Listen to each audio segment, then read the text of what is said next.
And hello teachers and good afternoon. Magandang hapon po sa inyong lahat and welcome to our Saturday stream, no. So nagbabalik po ang ating mga usual and our Saturday regular schedule for the month of July. So this is our July series, teachers, okay?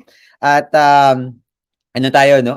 Babalik ulit tayo dun sa mga essentials natin that we actually already covered before, okay? Pero gusto lang ulit natin i-cover, no, para mas mabalikan natin yung mga tools na to, no, okay? From the Google Workspace. Okay, so mamaya I'll do a more thorough explanation of our July series. But for the meantime, teachers, okay, let me first greet our teachers in the chat. No, kanina may nakita ako from Croatia, meron ako nakita ngayon from Mexico. Okay, let me now greet our teachers in the chat. Na medyo madami-dami to teachers. Okay, so please allow me, no, to greet our teachers in the chat. Baka lang hindi ko lang po matapos, teachers, no, kasi constantly gumagalaw yung ating chat box. But I'd like to start with napakaaga naman ito, 12:05 p.m. Okay, good afternoon to Teacher Alex Javier Alvarez, Teacher Marvin Francisco, Teacher Alan Brutas, okay, always here, no? Teacher Rosemalyn Rosel, Teacher Arlene Alberto, Teacher Catherine Fernandez, okay? Teacher Jeline Bleet Estrella, Professor Manavalan, and of course, nandiyan din si Arismonandar Idris from Indonesia, okay? And Sarah Intal, Teacher Jeneline Carvalho, Teacher Gemma Rivera, Teacher Imelda Publico, Teacher Hazel Ann Pagku, Teacher Racker DDM, Teacher Harry J. Piñafel Supan, Teacher Rose Ann Rosanes, Teacher Kiana De La Cruz, Teacher Mary Grace Castillo, Teacher Lisel Lompero, Teacher Jesus Katangi, Teacher Sherilyn Bangis, okay, Teacher Hazel Ann Pagku, Teacher Rose Malin Rosel, thank you for answering the question, Teacher Hazel, Teacher Rose Ann Rosanes, Teacher Pastor Manny Garcia, always here blessing our sessions, okay? Teacher Renz Stephanie, Glenn Bison, Teacher Hazel Ann, okay na-mention na, Teacher AZ, Teacher Christine May Almahar, Teacher Regina Rose Regedor, Teacher Ronally Mejos, Dada Bogs is also here, no? Lagi din, okay? Teacher Maria Ana Fe Sumalinog, Teacher Christine Dantes, Teacher M.A. Abigan, thank you, Teacher Tess, no? Nakabalik na po tayo. Alam ko po, sobrang busy nyo ngayon. Teacher John Leroy San Luis, Teacher Teresa Heredia, Teacher Maripas Kabukana. Okay, and of course, I'll end now my greetings with Petrohela Krakajic from Croatia. I hope that I pronounce your name well. I'm sorry if I did not, but welcome to our community, no, and our learning session for today. For the rest of the teachers here whom I did not greet, magandang hapon po and welcome to our July series. Okay, first of all, teachers, okay, since I noticed that there are some foreign teachers, okay, watching us right now, okay, I'll also be delivering this, no, so that we can accommodate all of them. Okay, I'll try to I don't know, to speak in English, okay, for everyone's benefit, no. Okay, I hope that our Filipino teachers, okay, do not mind, no, me doing that, okay, so that we can accommodate, no, our foreign speaker teachers, okay, who are right now also watching with us, no, in this learning session. Okay, so let me now introduce to you, teachers, okay, our July series. Okay, so this is the start of our first episode for our July series, which is entitled Google Workspace Essentials. Okay, so we will be talking about 4 important tools for the entire series every Saturday.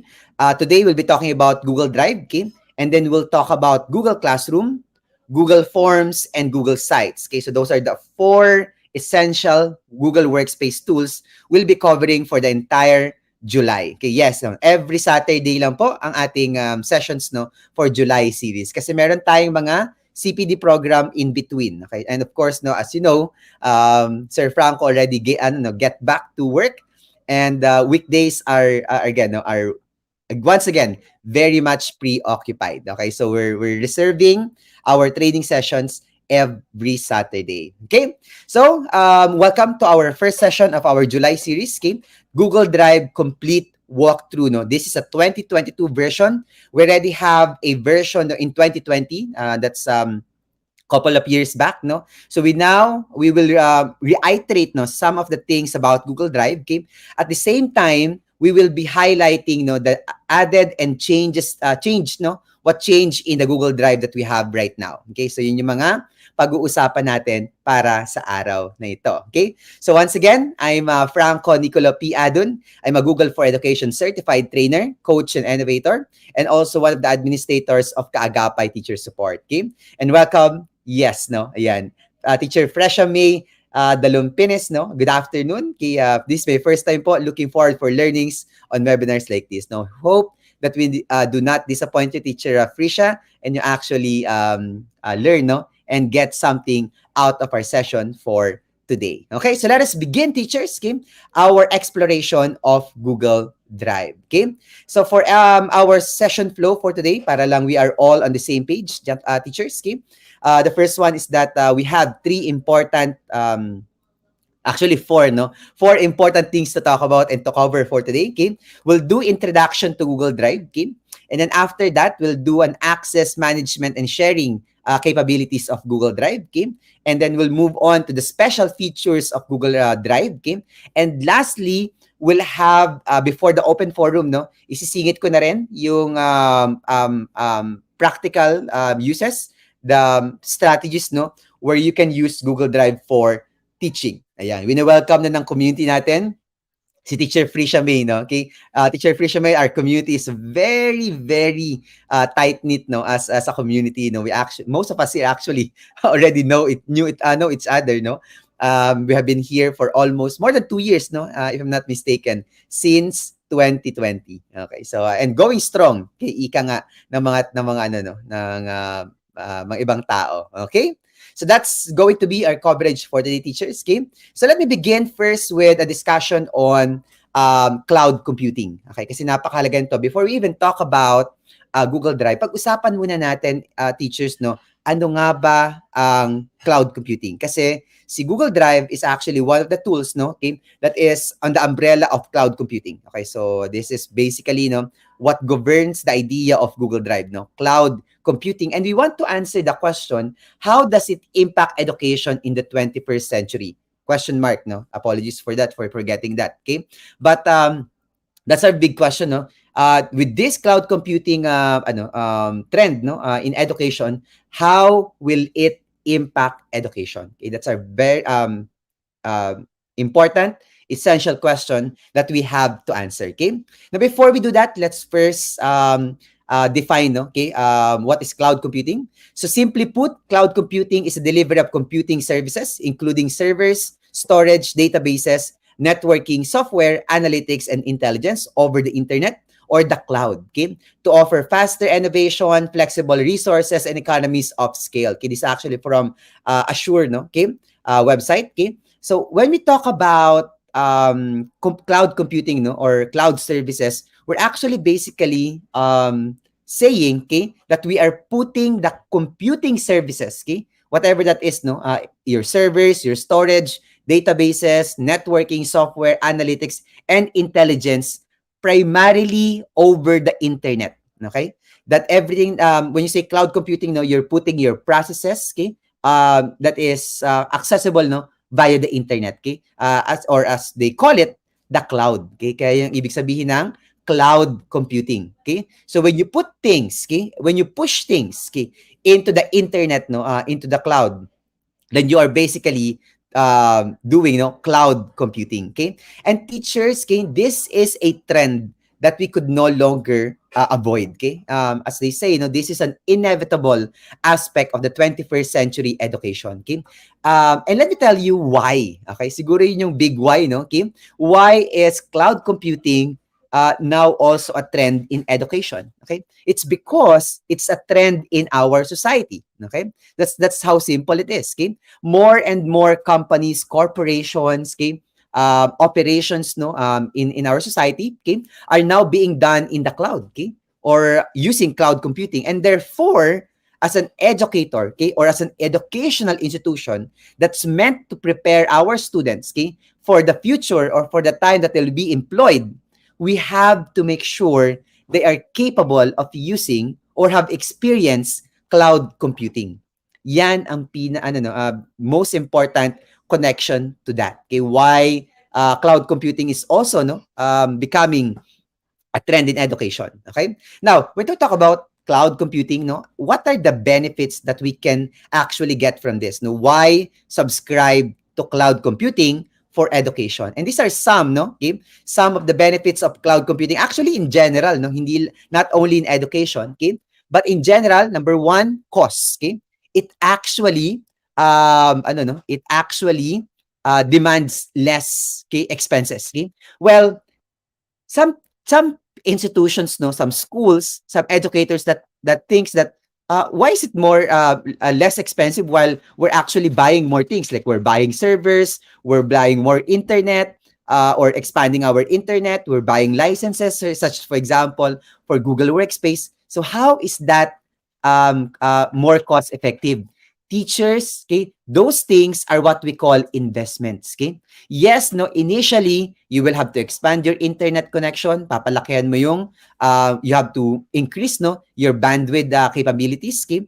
You will purchase devices, okay?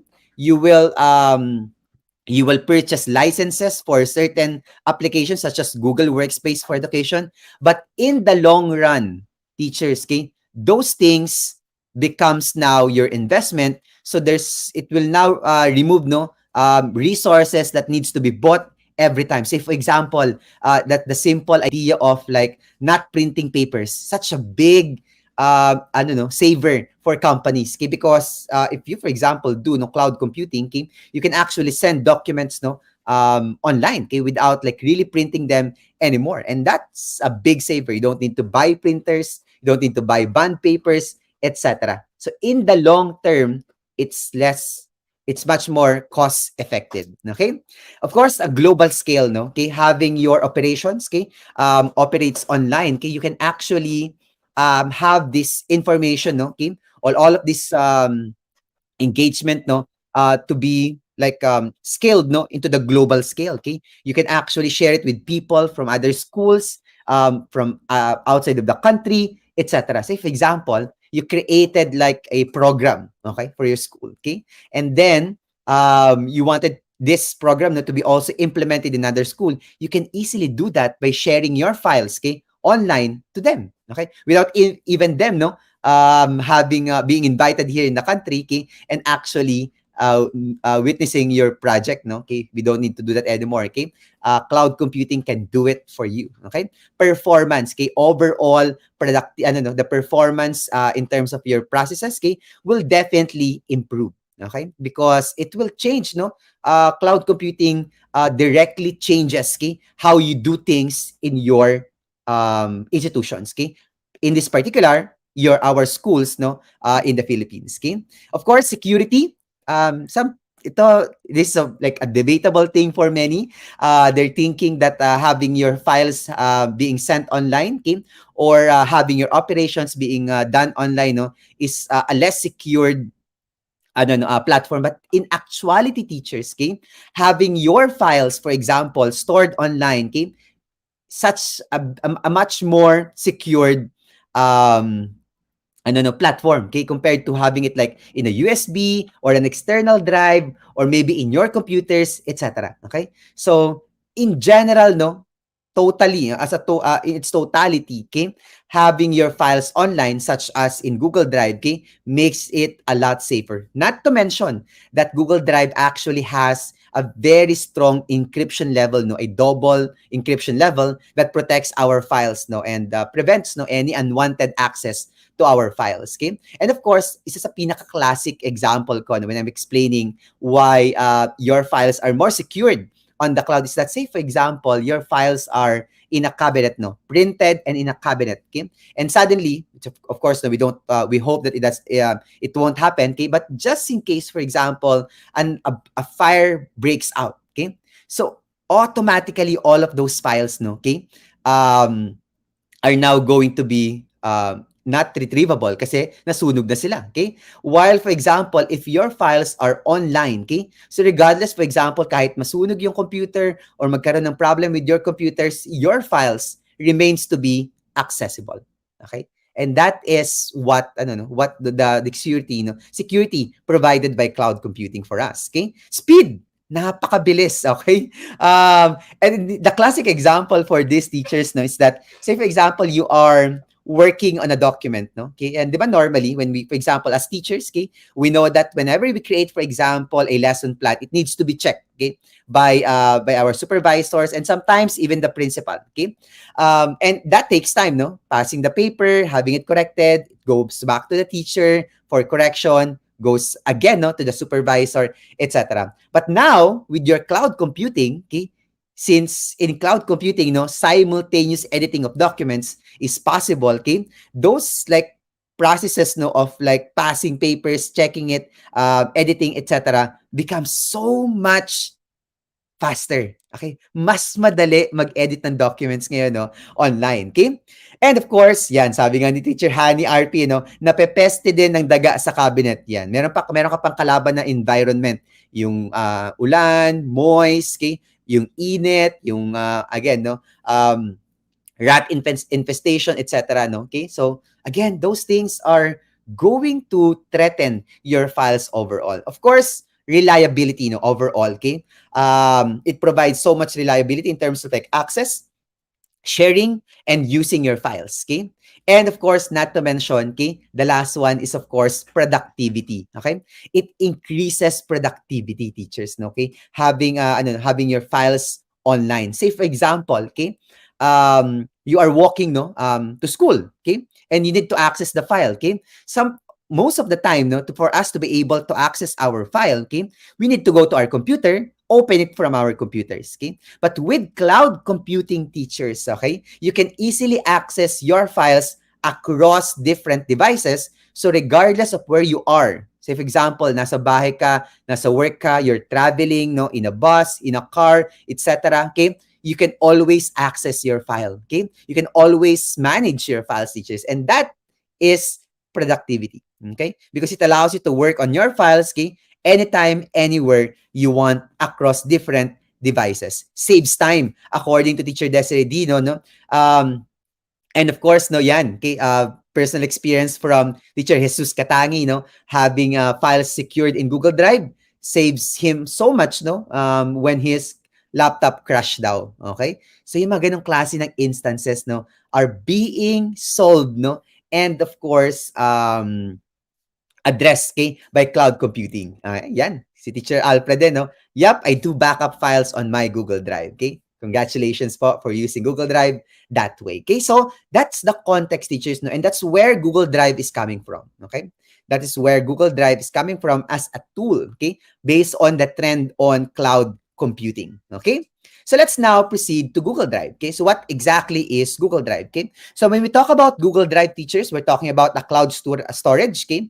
Built within the Google Workspace system, okay? Now, just a clarification because some might get confused, no? Okay, so Sir Franco, is Google Drive only available to Google Workspace accounts? Okay, and the answer to that is no. Okay, because even the personal Google accounts, no, the accounts in Google that ends with @gmail.com, okay, can also have no, a 15 gigabyte storage, okay, in Google Drive. Okay, so kahit po hindi Google Workspace ang accounts nyo, nakaka-access pa rin po kayo ng Google Drive, okay? But just right now, no, for everyone's clarity, no, okay, Google, okay, started calling, no, all of its tools across different accounts, starting from personal Google account down to its premium accounts, no, as Google Workspace. Kaya po kahit naka-personal Google account kayo, no, makikita niyo pa rin doon pag nag-open siya, Google Workspace pa rin yung title niya. Okay? So yan ang reason, no, to that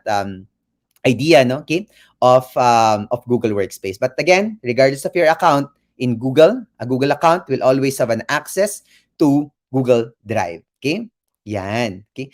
Yan, ang ganda ng mga sharing sa chat natin, no, about their experiences in using Google Drive. Okay?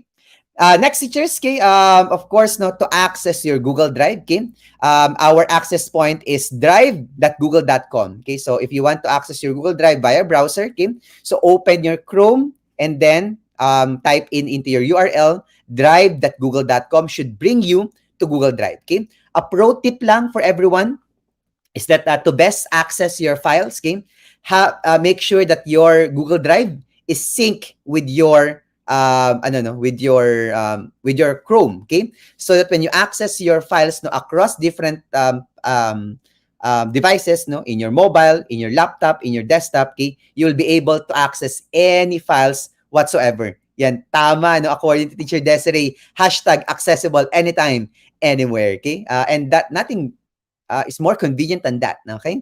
And personally speaking, no, I have experienced that kind of of practicality and use of Google Drive. Okay, of course, teachers, okay, wag natin kakalimutan that there is now downloadable mobile app for iOS and Android, okay? That allows you to to access your files from your phone, from your tablet. Plus, teachers, okay, sa mga hindi pa po nakakapag download, no, meron na rin po tayong, we also have a desktop app of Google Drive. Okay, so you can also open that. Teachers, let's not forget, okay, that your offline files, no, mamaya pag-uusapan, we'll talk about offline files, okay? Your offline files can only be accessed via your mobile app, or your apps, okay? So desktop app or mobile apps, okay? So if you want to use the offline modality of Google Drive, you have to have either the mobile app or the desktop app to do that. Okay, so that's one thing that you have to to do. Okay, so this teachers, no, okay, provides you so much access points, okay, to Google Drive. So napakadaling i-access. Common questions of teachers, okay? Can Google Drive be accessed in other browsers such as Safari, Mozilla Firefox, Microsoft Edge, okay? And teachers, okay, to answer this question, the answer to that, no, if you can access your Google Drive using different browsers, the answer to that is a big yes. Okay? So that's a yes. Okay, you can access it using different browsers, but okay, here's the caution, okay? If you use it with other browsers, you might be encountering some problems with its features. Okay, so it will not be an optimized version of Google Drive. Okay, so please make sure no that when you do access Google Drive, okay, the best Google, of course, the best browser, okay, to use in accessing your Google Drive is of course your Google Chrome.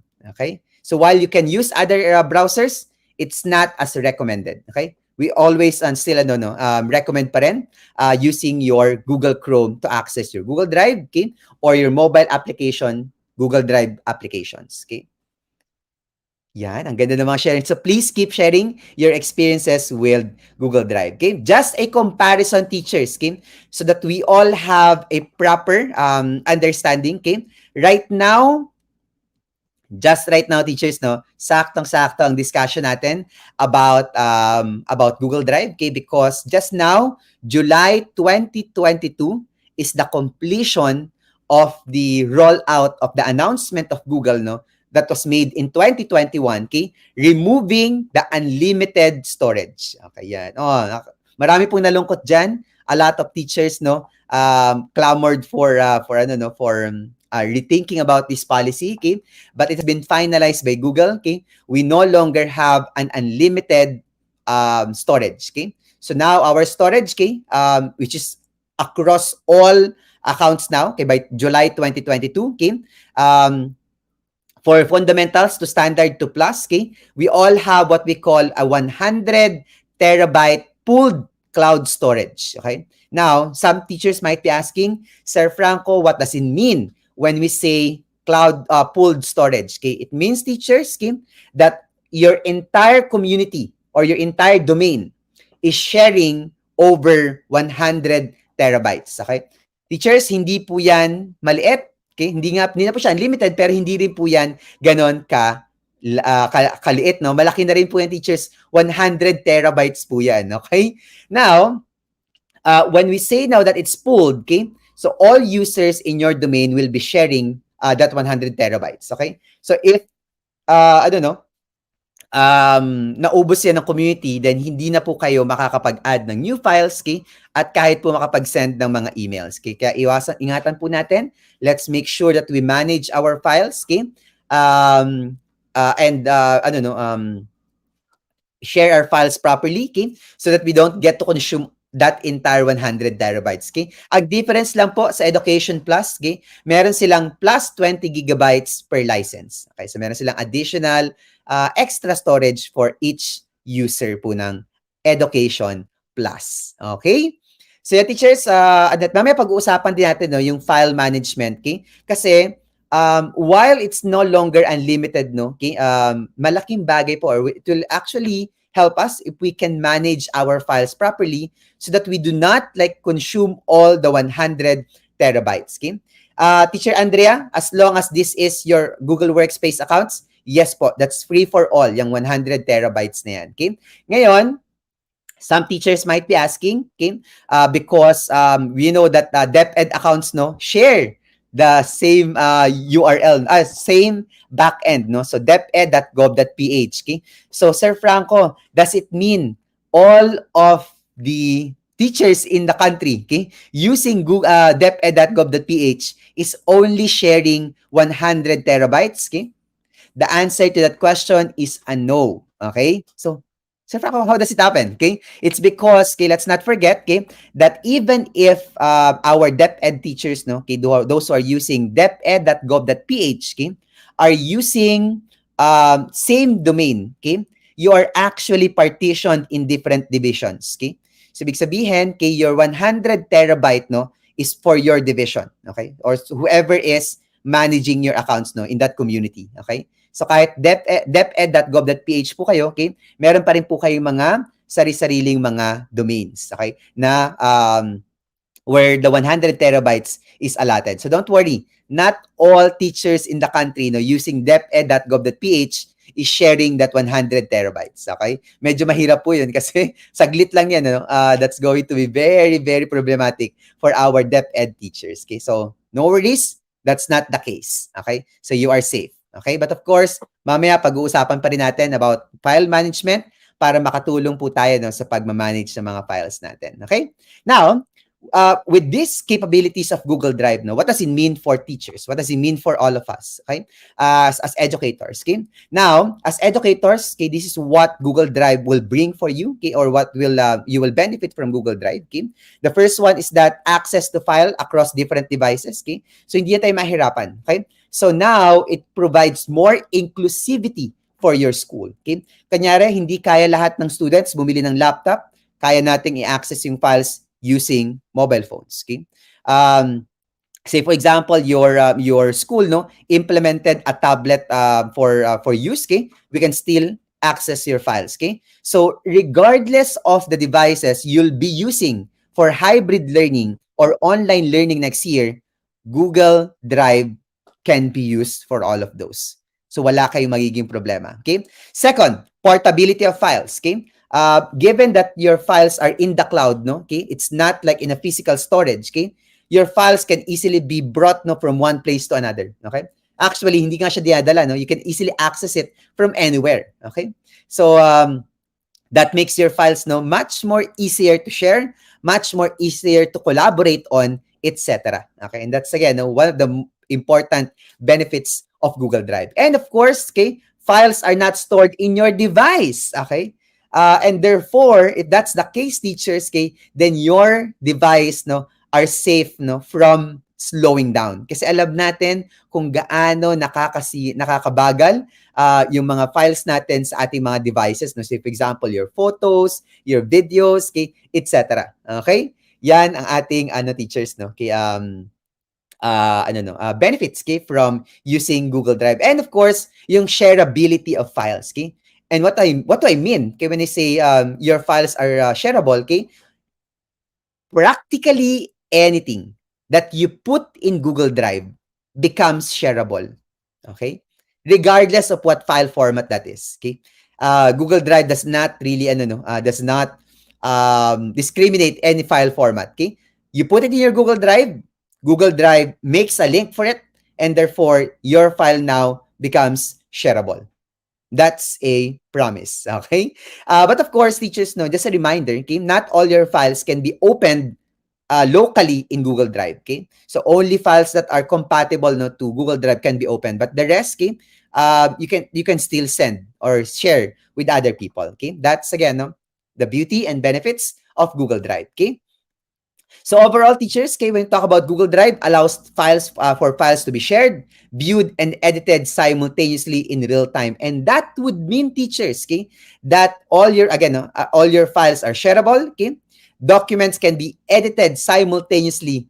This is one of the best things that ever happened, no, to collaboration. Okay, dati ang hirap mag-collaborate because documents, no, needed to be printed, needed to be physical, okay, or like really a physical copy of it, okay, and you have to pass it around, etc. But right now, teachers, okay, given that files no are in the cloud, okay, it also allows us to work on files simultaneously. And I'm talking about Google Docs, okay, Google Forms, Google Slides, Google Sheets, Google Sites, okay, even your Jamboard, okay, are all are files that you can collaborate on inside your Google Drive, okay? Yan. By the way, teachers, no, lahat po ng files, no, all the files that you're going to create using your Google Workspace accounts will always end up in your Google Drive. That's our centralized storage system.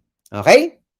And of course, teachers, aside from that, okay, one of the things that I also appreciate no, in the most recent updates of Google Files is that all our files now, in terms of like activities, okay, can now easily be monitored. Okay? Di ba dati minsan, we're having a hard time, okay, to know exactly who edited what in our document and who's like sharing our files, okay, who's viewing our files, etc. No? Okay, and it makes it harder to monitor progress of our students. Okay, but now given that Google Drive has progress and changes monitoring system, okay, we can always monitor what's happening in our files. Okay, so for us teachers and educators, that's a big news for all of us. Okay, that we can now monitor changes, okay, activities in our files, okay, or the files we have shared with our students. Okay, this one is a perfect way to also to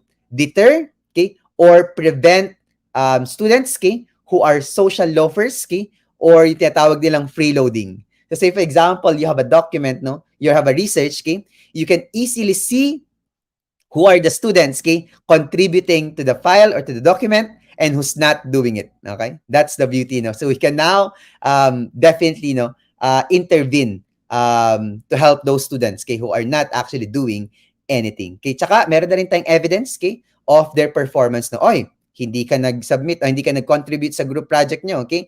I saw, no, that your name did not appear in the document, okay? You did not edit anything, so therefore I'm going to give you a different grade, something like that. Okay, so ngayon they're constantly held accountable to their contributions to group works. Okay, no more no more social loafers, okay, or no more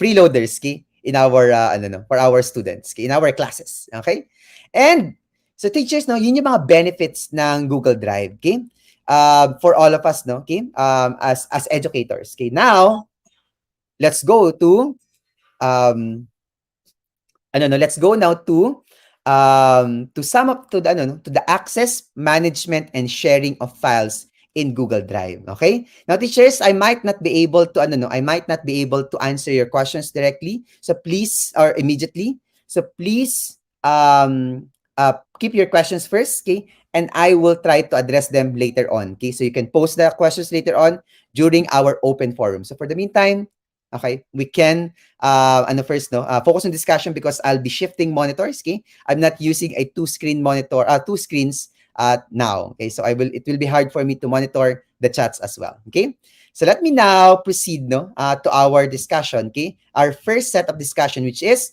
on access management and sharing. Okay, and let me now go first, okay, to my Google Drive. Okay, let me just shift screen. Okay. So now I am in my Google Drive, teachers, okay? And as you can see, this is a view of a Google Drive, okay? So basically, no. And let me go through certain things, okay? And the first thing that I'd like to address, no, and I'd like to talk about first, okay, would be my drive, no, or sorry, the access to files, okay? So how do we access files in Google Drive, okay? So once again, para lang po sa mga hindi nakaabot, no, okay? To access Google Drive, you can either go to drive.google.com, okay? Or you can always access your Google Drive, no, okay? Into, for a while, you can also access your Google Drive, no, okay, using your mobile applications or in what we call our Google Workspace or Google Workspace dashboard or app drawer, okay? So you can go here sa for example sa ating Chrome, okay? And you go here sa ating waffle icon, okay? If you go here, you will see Google Drive as well, okay? And again, you can easily just type drive.google.com should bring you to Google Drive. Okay, so for example, I type here drive.google.com. That should bring me to Google Drive. Okay, so this is where you're going to end up. Okay, you're going to end up, no, in your Google Drive. Okay. Now, let me first talk about access. Okay, so how do we access files, no? Okay, in Google Drive, and what are the points of access of files in Google Drive? Okay, and the first thing, of course, that we can explore, okay, when it comes to access to Google Drive is your My Drive. Okay, so this is our first access point in your Google Drive. Okay, now teachers, okay, what I really like now about the 2022 version, okay, is that aside from when you access this, it will open up to your My Drive, okay, to all the files, no, that you own, okay. But at the same time, you also have this button now, no, the drop down button, okay, beside your drive or My Drive, okay, that allows you to quickly see, no, on the panel, no, or left side panel, okay, yung mga files niyo po nang hindi kayo pumupunta dun sa inyong usual tile or usual gallery view. Okay, that's one of the changes, no, on how your files are arranged. Okay, now let me just go and explain first. Okay, what is your My Drive? Okay, so essentially, teachers, okay, your My Drive, okay, is everything that you own. Okay, so lahat po, no, all the files that you will be creating, okay, that you own, okay, I don't know, as as a creator, okay, of files, okay, in Google Drive, okay, will always end up in my drive, okay. So that again, everything that you own ends up in your my drive, okay. The only time that files that you don't own, okay, ends up in your my drive is if you create a shortcut. Okay, so if you create a shortcut, okay, it will end up in your my drive as a shortcut, okay, but still the file is not yours, okay, so you're not still the owner of that file. Okay, so that's the first thing, that's the first access point that you can have with your Google Drive. Okay, so if anything, teachers, you're looking for a file that you created, take note that it will just always be somewhere in your My Drive. Okay? And again, don't forget that every file in your My Drive takes takes a chunk, no, or a part of your cloud storage. Okay? So yun yung mga nagtitake um cloud storage mo. Okay? Okay, next, teachers, case we also have what we call shared drives. Okay, so let me just open and show you this, no? What shared drive looks like, okay? Because I have a couple of shared drives. I have one, okay, shared drive here, which is of my shared drive from GEG, okay, APAC, okay. So basically, teachers, no, when we say shared drive, okay, or shared drives, okay, shared drives are basically just think of it, no, as a big folder, okay, essentially, okay. So when you set up a shared drive, you actually create a collaborative space where people can create folders, okay, create files, etc. Okay, but still, teachers, no, don't forget that when we do shared drives, no, okay, that's still being hosted, okay, on the host or the creator of the drive. Okay, so think of it that shared drives are essentially sub-drives inside your drive.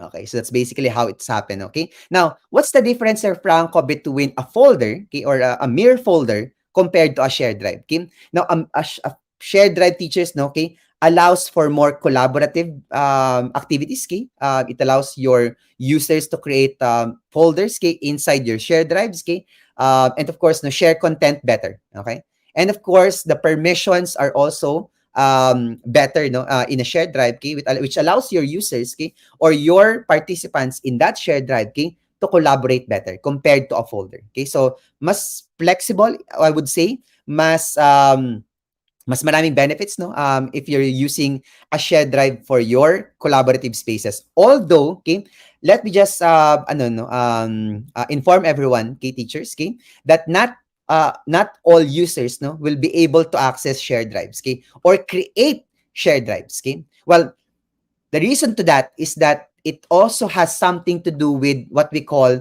the Google Admin Console permission. Okay, so our Google admins, the one that manages your accounts, okay, can also prevent you in creating shared drives, okay, um, or accessing shared drives. Okay, so that's going to be a limit. So if you're not able to access your shared drives, it means your Google Admin Console has prevented you from doing so. Okay, but otherwise, you should be able to see here shared drives, okay, and all your shared drives. Okay, now even if though, teachers, okay, even if though, yeah, your Google admin, okay, does not allow you, no, to access shared drives, okay, if someone invites you to their shared drive, to a shared drive, you'll be able to access it. Okay, take note of this. For example, in our institution, we are not allowed to create a shared drive, so I cannot create a shared drive. Okay, but I was invited into a shared drive, so I still get to use my shared drive right here.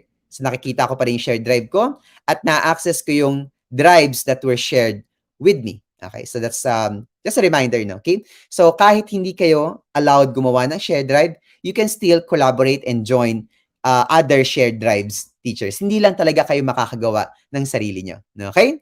Next one.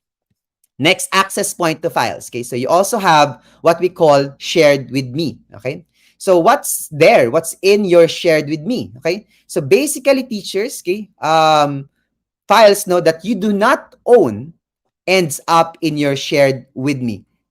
Everything. Okay, so all the files, even the files, okay, that I don't know that you do not teachers, no, okay, um you do not own, that's going to end up in your shared with me. Okay? Ang medyo problematic lang kay sa shared with me natin teachers no, is that wala talaga kayong control masyado sa shared with me nyo. No? Okay? Hindi natin yan na-organize okay, or nakakapagawa ng folders. No? Okay? So all the files shared with us okay, will just end up no, randomly into our shared with me files. Okay? So yan lang ang medyo downside, no? Pero at least, what's good, no, teachers, that nakaseparate yung files that we own in my drive, okay? And the files that we don't own in our shared with me. So we can easily locate files, okay? Whenever we're looking for one. Okay? And mamaya pag-usapan natin later, no, yung search engine ng Google Drive, okay? So I will also explore that with you, no, okay? And my drive and shared with me categories will become very important on that one. Okay? Next one is, of course, your recent. Okay?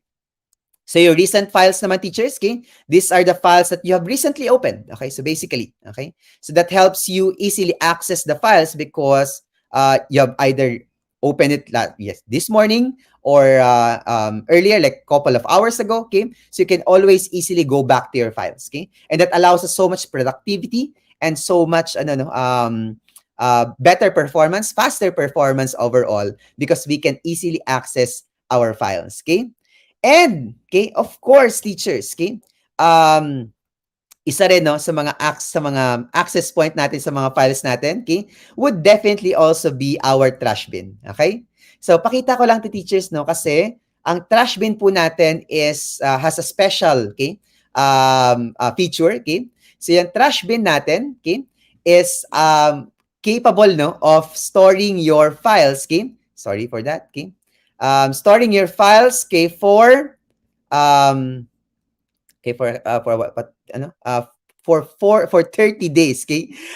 For 30 days, teachers, okay? Because when you delete a file, teachers, okay, it will not, no, delete the file right away. Okay, let me just put that away for a while. Okay. Now, what happens though, teachers, no, is that kapag dinilit natin yung file natin sa ating Google Drive, okay, it only ends up in the trash bin and it stays there for at least 30 days. Okay? So mayroon siyang 30 days withholding period. Okay? Now, what happens, teachers, after 30 days? Okay? You would no longer be able to access your file. Okay? So mawawala na po siya forever. Okay? So hindi na po siya ma-access ulit or ma-recover ulit. But before 30 days, no, as long as you're able to access your file before 30 days, okay, you can always restore your file. Okay, so just go to trash, okay, right-click on the file, and you will be able to restore. Let's say, for example, if I go to my file, okay, the trash, and I right-click on that one, you will see there an option to restore your file or delete forever. Okay. Now, what's the implication of these, teachers? Okay. Usually, this is also the case of when we are trying to erase files, teachers, okay? But wondering, okay, whenever we erase files, okay, we are wondering why is my storage limit or storage use, no, is not decreasing if I already deleted things, okay? It's because, again, when you delete your files, it's still in your trash bin. And trash bin still accounts for your storage, okay? So hanggat hindi siya completely forever deleted in your trash bin, it still accounts for your storage. So if you want, for example, to delete your to free up space, then you have to delete it forever. Okay? So wag natin let's not no longer have keep it in the trash, okay? And just let it go, okay? And move on. Yes, okay?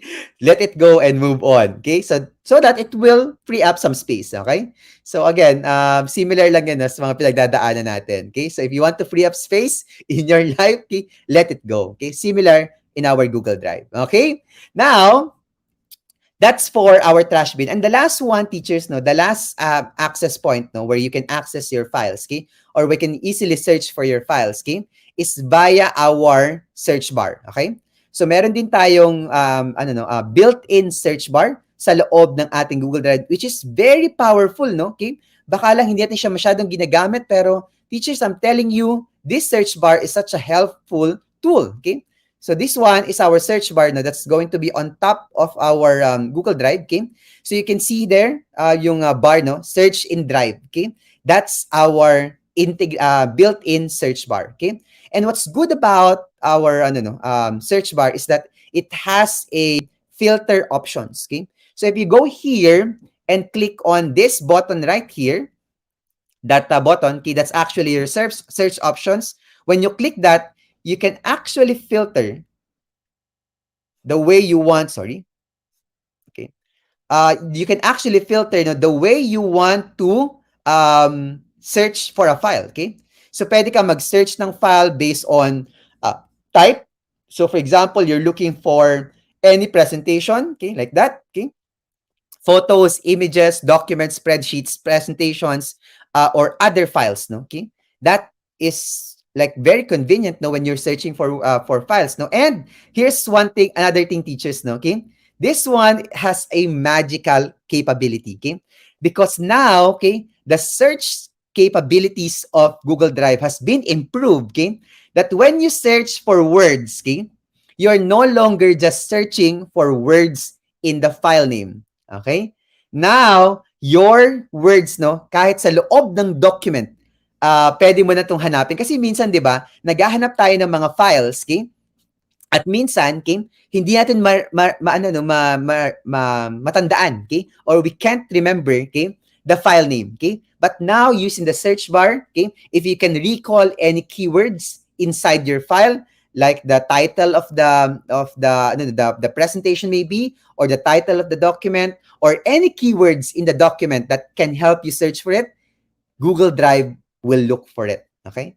So, pwede mo siyang hanapin like that. Say, for example, okay, if I type, for example, Google, okay, in my search bar, okay, and then I add also a filter for the type of file I'm looking for, presentation, okay. So, what I'm going to get is any presentation that contains Google in it.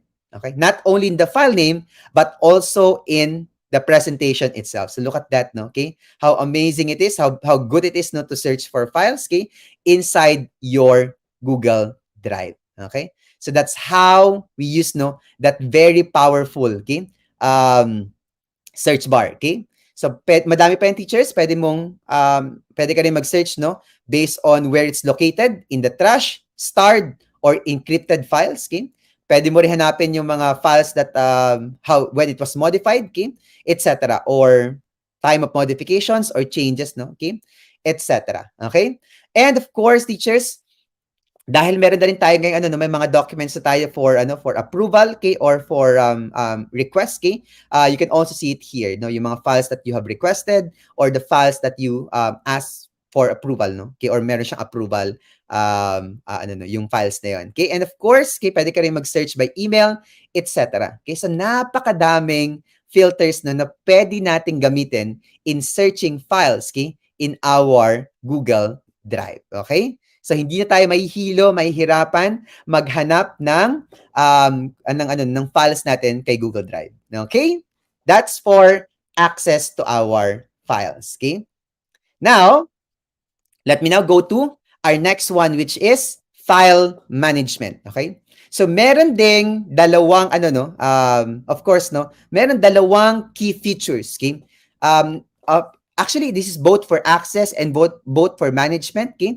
But I consider this more for management, okay? So there are two management features of Google Drive that can easily allow you to manage your files really well, okay? So that you are not like constantly looking for files or constantly scrambling for files in your Google Drive that it stresses you out. That's one thing that you don't want to happen, because Google Drive was actually built to make things easier for you, not make it harder, okay? But of course, you have to use the features of Google Drive well to be able to do that, okay?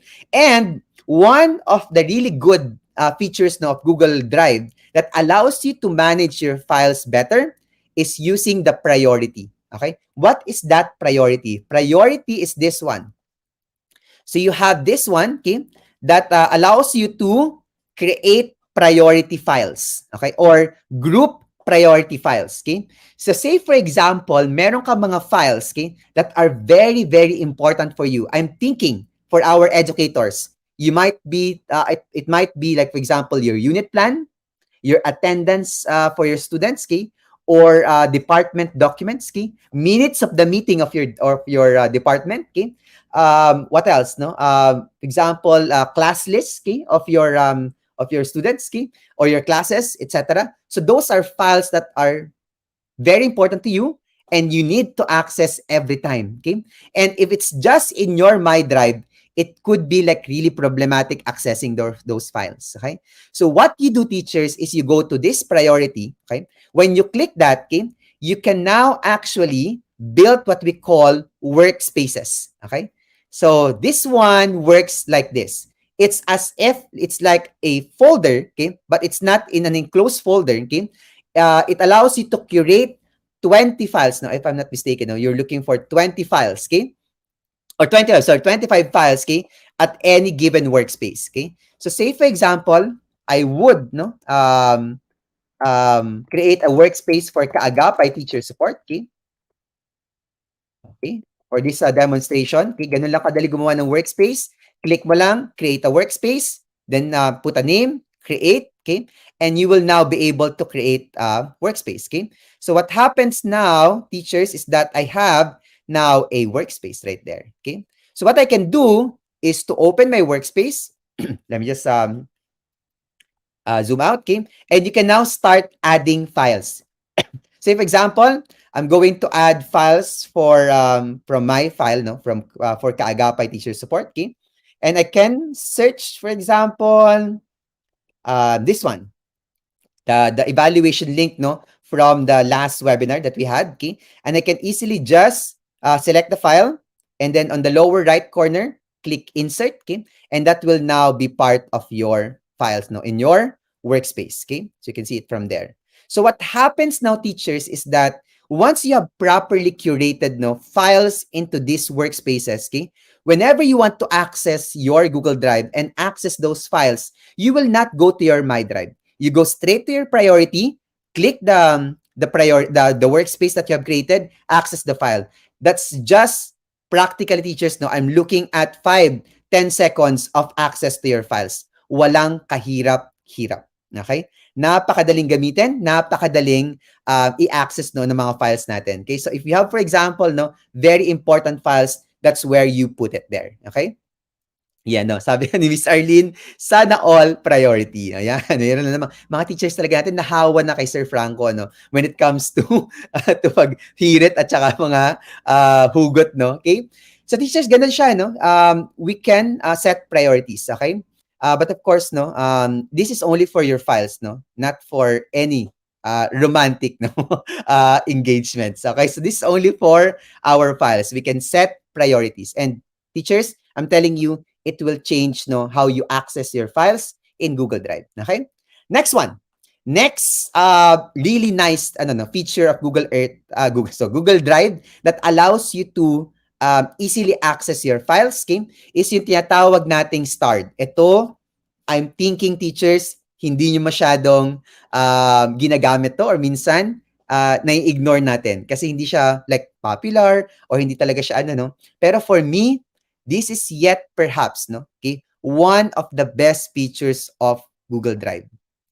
Kasi dito, sobrang nadadalian akong mag-access ng files ko, even folders. Kasi ang problema kay priority teachers, no, okay, you can't put folders kasi files lang yung pwede mong ilagay doon. Okay? So, but here, if you are like, you want to easily access folders, okay, then you go to starred category. Okay? So, let me just show you what my starred category looks like. Okay? So, this is my starred category. Okay? If you go here, you will see a starred category here, no? Okay? And this is my starred category. Okay? So I have 1, 2, 3, 4, 5, 6, 7. 7 important folders, okay? And 1 important file that I need to access every time. So ganun ko lang siya kadaling i-access. I open my drive, I go to my starred, and boom, I'm in my files right there. That's not even 5 seconds, okay? So hindi ako nasi-stress, teachers, no? Okay? That's one of the things that I never really got, no, using Google Drive. Once you maximize the use of Google Drive, okay, this, no, will definitely allow you to make your lives a lot easier. Okay? So say for example, if I want to access my my files for my teacher resources in Xavier School, right there. I can see it in my starred category right there. Okay. Now, how do we do this? Okay. How do we put a star on our files? Okay. So teachers, it works both for your files and also for your folders. Okay. So what you do is you go to your files. Say for example, this one. Okay. If I want to bookmark this Google site, okay, I'm going to right click on that. Okay. And once you right click on your file, you will see here an option to add to start. Okay. So right there. So when you click the add to start, teachers, that will now bring that file into your start category. So next time, if I'm looking for that website or that Google site, it's just right there. I won't have a problem accessing it at all. Okay? That's the beauty of starred category. Okay, in your Google Drive. Okay. Now, but of course, teachers, I'm also I would like to remind everyone no, that please do not overuse the starred category kasi baka naman sobrang nawili tayong mag-starred, lahat na ng files natin naka-starred na, it defeats the purpose. Okay? What you want in your starred category is a clean, organized set of files. Okay? So kung hindi mo talaga siya sobrang importante at the moment, okay? You don't really need to access it every day, okay? Then you might want to put it somewhere else, not in your start category. Okay? And of course, okay, once the file has lapsed no, in terms of its use, nyari, hindi mo na siya gagamitin or hindi na siya masyadong mahalaga for you, okay? Then you can bring it back to your My Drive and remove it from your start category so that your start category remains clean and organized. Okay, so what you do, you right-click on the file while you are in your start category, and you will see here, remove from start. So when you do that, it brings it back to your My Drive, and you can now, what do you call this? You have free up some space in your start category. Okay? But of course, teachers, no, baka lang malito tayo, teachers, no, whenever you start a file, it does not like transfer to your start category. What actually happens there is that Google Drive creates a shortcut for you in the start category. Okay? But essentially, it's still in your My Drive. Kasi nga, all of your files, no, okay, are in there. Teacher Alfred, okay, you can share, no, pero not from the priority. You have to open it, okay? So really, Teacher Alfred, no, your priority files, okay, are really just meant for your use, okay? So yan lang yung ano mo, no, okay? Because it's meant to to allow you to arrange your files, okay? Group them together in a certain manner, okay? That's it. That's the priority files, okay? So that's, teachers, no, some of the things, okay, that we that we can use in Google Drive, no, to increase and optimize our experience, okay, in Google Drive. Okay? Next one, okay? Aside from those things, no, aside from the priority and the start, okay, how else can we manage, no, our files in Google Drive? Okay? So let me now go through some of the things, no, some of the strategies that you can use in managing your files in Google Drive. Kasi ito yung sasabi ko, teachers, no? Okay? Kahit po hindi na tayo unlimited ngayon, kahit medyo nagagalit po tayo ng konti, nagtatampo tayo kay Google, that our files, our storage, no, are no longer, our files, no, our storage are no longer, is no longer unlimited, okay? The really answer to that is that it's not increasing our file storage, okay? It's all about managing your files. Kasi kahit pabigyan tayo ng 100 terabytes, 200 terabytes, if we don't manage our files, okay, we will always end up looking for more storage, okay? But if we fix our files, no, okay, that 100 terabyte can definitely already, meet the demands of our school, no matter how many files you are actually processing. Okay? So the first thing, file strategy, okay, file management strategy in Google Drive is to create customized folders. Okay? So let me just show you how I create my folders. Okay? If you can see it here, my folders my files, no, are mostly created, okay, unless they are recently created, okay, in my folders, okay? So lahat po ng files ko ngayon, okay, are curated in the folders. No? So I have folders for personal, okay, yan, yung coin keys, yung aking nomination for TOEIM, And of course, yung files ko about Kaagapay Teacher Support, files about Ateneo, files about UP, files about Xavier School, etc. So all of the portions of my life, no, as an educator, okay, are properly in a folder, okay? And that now helps me so much, no, in managing, no, and accessing my files, okay? So I don't like come looking for files, no, in and really spending so much time accessing my files, because I know if I'm looking for my Ateneo files, I just need to go to 4.2 History 11. I get to access my files in Ateneo. Okay. If I'm looking for my PhD files, I go to 5.1 PhD files. That's it. Okay. Ganun lang po kadali, no? That's what folders bring to you. Okay. So, kung hindi pa tayo nakakagawa ng mga folders, kung bago pa ang mga accounts natin, start creating folders, okay? For those teachers, okay, who already have so many files in their Google Drive, okay, na hindi pa nakalagay sa folders, okay, you can start doing that, no, slowly, hindi kailangan biglaan, okay? Pwede po yan dahan-dahan, no, yung pag-curate natin into folders, okay? So, couple of things, okay? So, when you create a folder, so you can actually create a folder, no, by simply right-clicking on any white space, okay, like that, okay. So you can now create a folder like that, okay. So for example, I'm creating a folder for training, okay, training materials, okay. Now, when you create the teachers, okay, your folders will always be in a default, okay, gray color, okay. Please take note that your folders can be color coded. When you right click on a folder, you can actually change its color. Okay, so you can choose, for example, I'm going to choose orange. Okay.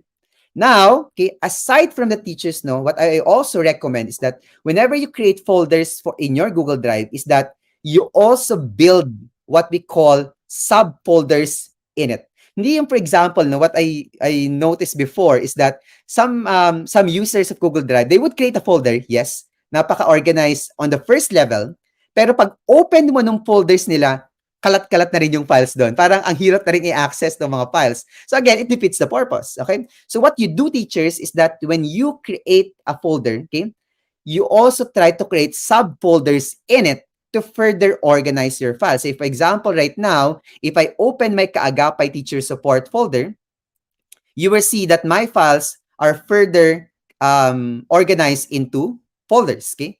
So, yeah, folders after folders after folders yan. Okay? So, if I need to put more folders in order to divide them, okay, or organize them, I would do so. Okay? So, ako talaga, pag nag-access ako ng mga files ko sa aking Google Drive, okay, I don't usually take like 5 minutes or 10 minutes, no, in my Google Drive. Okay? I can easily access all my files regardless of what file I'm trying to access. Okay, because of that. Okay, because my files, okay, are properly curated into folders. Okay. Now, one more tip in creating when you are using folders.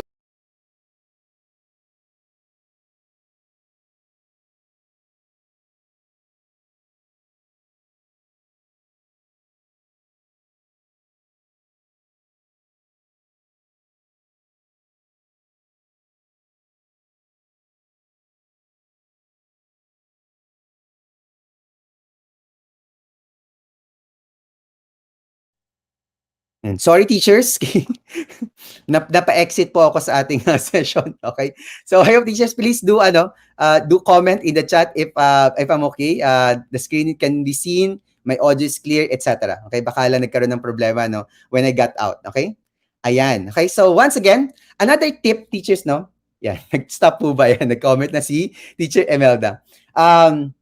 Aside from that, teachers, no, aside from that, what I also would like to remind everyone is that whenever you put files in your folder, okay, by default, kung naka-open po yung mga folders nyo, doon nilalagay ni Google Drive ang inyong files, okay? So normally, what happens is that when you create files, okay, napupunta po yan sa ating My Drive, okay? So that's why, for example, you will end up having files like this in your My Drive, okay? Yan. Meron kang mga files, no, na nasa labas ng mga folders mo, okay?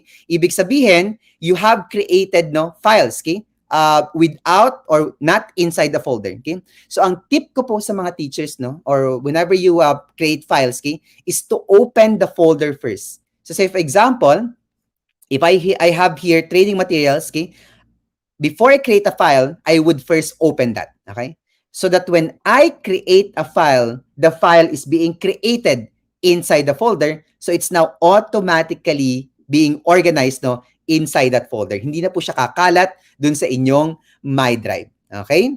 And one more tip for teachers. Okay? One more tip for teachers. And also a reminder, okay? That every folder is a location in your file, in your Google Drive. Okay? Please remember that. Okay? Let me repeat. Every folder in your Google Drive is a unique location. Okay? So what happens, teachers, is that make sure that your folders are properly set up, because the moment you put your files there, okay, and then you share those files, okay, Google Drive is taking into account where that file is. Okay, so next time when you move no that file somewhere else, okay, everyone who has access to that file might lose its access. Okay, so that's one of the things no that usually happens. Suddenly, for example, oh, I have lost access to our file. What happened? Yun pala, nilipat ng host yung kanyang file into another folder. Okay? So please take note of that. Okay? So whenever you change or you put your files no, in another folder, okay, it also changes the location of your file, and therefore people who have access to it might lose the access to your file. Okay? Although normally naman no, okay, Google will always ask you if you transfer a file to another folder, you are being asked by Google Drive if you want to share it with the same people. Okay? So, again, Google Drive is of course very smart in thinking of those things. Okay? Next one. Okay, aside from customized folders, okay, you can also manage your files by using a proper naming format. Okay? Ito, ang tagal ko na ginagamit, never fails me. Okay? Sobrang organized, okay? Teacher Gail, this is a different one. Okay? Mamaya sagutin ko yan, no? Okay? But that's not in my Google Drive. Okay? That's in Google Chrome. Okay? You can organize your bookmarks, no? In your Google Chrome. Okay? So mamaya pag-usapan natin, Teacher Gail, no? Okay? That second one, in terms of like file management in Google Drive, no, is naming format. Kinapaka simple, trivial thing, but very helpful, no? If you look at My Drive, teachers, okay? My Drive is properly arranged, no, into color coding. Okay? So naka-color coding 'yan, at meron din akong numbers, okay? And I use those numbers, okay, to organize my file accordingly the way I want it, okay? Hindi siya naka-arrange by alphabetical, no? Kasi pag alphabetical, folders of the same the same folders, no, would not necessarily be in order, okay? But using numbers, okay, I could easily dictate, no, how my folders are arranged, okay? Now, why does it happen? Why does it happen like this, okay? Kasi teachers, wag natin kakalimutan, no, okay? This is a logic, or this is the naming logic of Google Drive, okay? Google Drive follows a naming logic on based on three things, okay? Tatlong bagay, okay?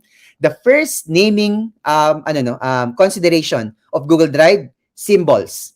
So any file with a file name with symbols at the start will always come in front, okay? In terms of like alphabetical arrangement, okay? So kung naglagay ka ng exclamation mark, asterisk, or whatever symbol is that, it will always push it at the start of the arrangement, okay?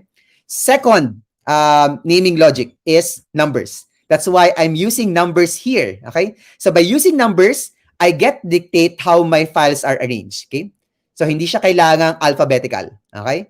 At of course, last na yung letters, okay? So special symbols, numbers, then letters ang natin. So if you want to organize your files, no, change your naming format, okay? Or use no a proper naming format using numbers or symbols. Para sa akin, mas madali ang numbers, okay? So I could easily number them, and it will organize that way. And teachers, eto pa, okay? Kanina pinakita ko yung search bar. Having a proper names for your files makes it easier for you to look for the file, okay? So don't put files in your Google Drive kay having like nag-screenshot ka ng file. Ang nakalagay dun sa image, screenshot, tas sobrang dami numbers. Can you imagine? Ang hirap hanapin yan, okay? Next time na gusto mong hanapin yan sa Google Drive mo, malamang hindi mo na mahanap yan, okay? So always, always, when you put a file in your Google Drive, put a name onto it, okay?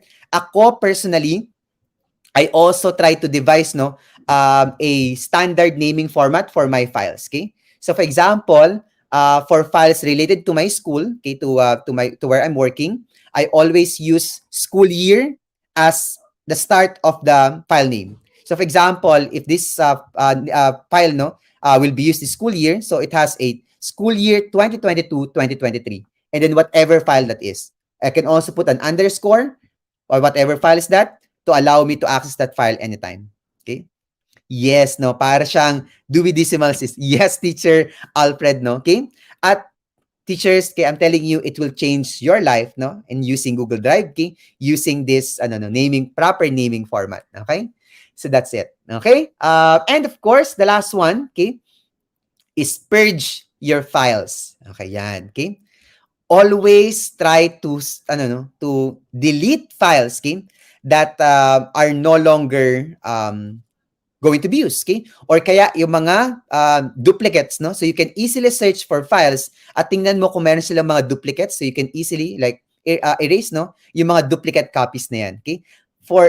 I'm telling you, teachers, no, malamang ang dami nyo ng mga duplicate copies of your files in your Google Drive. Of course, you can easily just search in your Google Drive. Merong mga third-party applications to locate duplicate files, but again, I haven't really explored those applications, no? Okay, pero you can easily just search for the files and see kung meron silang mga duplicates inside your Google Drive, okay? But here's one of the ways to easily locate files that can be purged already, okay? So pwede nyo gamitin yung ating view mode ng ating Google Drive, okay? In order to view files, okay? In your Google Drive, okay? At makita mo na kung alin na yung mga hindi mo na ginagamit or ginagamit mo pa or matagal mo nang hindi ina-access or matagal mo nang hindi na modify. So punta ka lang dito sa names. When you click that, that will now show you, okay, the way to view your files, either last modified by me, or last opened by me. Say for example, check natin yung last opened by me. So what happens now is that it pushes all the files that have been opened by me for the recent times. Now, of course, we can always arrange it, okay, on whatever direction. Say, for example, we reverse the sort direction. Okay, so right now, what I'm seeing are files that I have not opened or I have opened recently. Okay, so ito yung kaka-open ko lang kanina, training materials. Kaya siya nasa top and other folders. Okay, and of course, mapupunta dyan sa ilalim yung iba pang mga last open, yung mas matagal ko pang na-open na mga files. So, by doing these, teachers, you can easily see what files you have not opened for a long time, and it allows you to decide if that is something that you would want to erase already. Baka naman pala, for example, 3 years mo na, or 5 years mo na, or 10 years mo nang hindi na-open yung file na yan, time na to let go. Time na to delete that file. Okay? Now, by practice, teachers, okay, ako, okay, meron akong two-step process, okay, in purging files. Okay? Hindi kagad ako nagpa-purge ng files, no, directly to trash bin tapos delete forever. Okay? Kasi I give it a chance because sometimes meron mga files that you might not feel useful right now, pero next week baka useful siya, okay? At nagkamali ka, dinelete mo yung file, okay? So what I do, teachers, is that I set up an archive folder, okay? Wala po tayong archive sa Google Drive, okay? So ang ginawa ko is nag-set up ako ng sarili kong archive, okay? By setting up an archive folder right there. Right there. You can see here, meron akong archive folder. Now, Sir Franco, bakit po meron dong tatlong letter Z? Okay? ZZZ archive. Okay? Now, what I do there is that I put ZZZ so that whatever happens, that file or that folder will always end up at the bottom of my arrangement. Okay? So, lagi yan nasa bottom. Okay? Hindi yan umaakyat unless I change my view mode. Okay? Because again, that allows me to manage my files better. So, nilalagay ko muna sa archive. Okay? So, once I put it in the archive, okay, I would sit it there maybe for I'm looking for ano no maybe 2 weeks, okay, or 1 week of staying in the archive, okay. Now once I'm fully decided, okay, 1 week ka na sa archive, I have not used, I still have not used you, then maybe it's time to put you in the trash bin, okay. And I also let it stay in the trash bin for 30 days, okay. So that again, anytime that I would want no to just in case no retrieve my file, I still have 30 days to do that, okay. And once it's completely purged by Google, okay, I am more confident that since I have not like used it for 40 days or so, I'm confident that's a file I'm willing to let go. Okay? So hindi ako nawawalan basta-basta ng mga important files. Okay? So that's how I do it, no? That's how you do no your file management, okay. So teachers, napakalaking bagay when you start organizing your files in your Google Drive becomes your most trusted tool no in your Google Workspace, okay? Especially that Google Drive is the centralized storage system of Google Workspace. So lahat ng mga operations natin sa Google Workspace mostly is dependent in our Google Drive, okay. So napakalaking bagay, okay. Now let me now go now to our next one, which is file sharing. Okay. So this is also a very important part, no? Of course, okay? That's one of the best things about Google Drive, okay? It allows you to share files, okay? As I've told you, teachers, okay?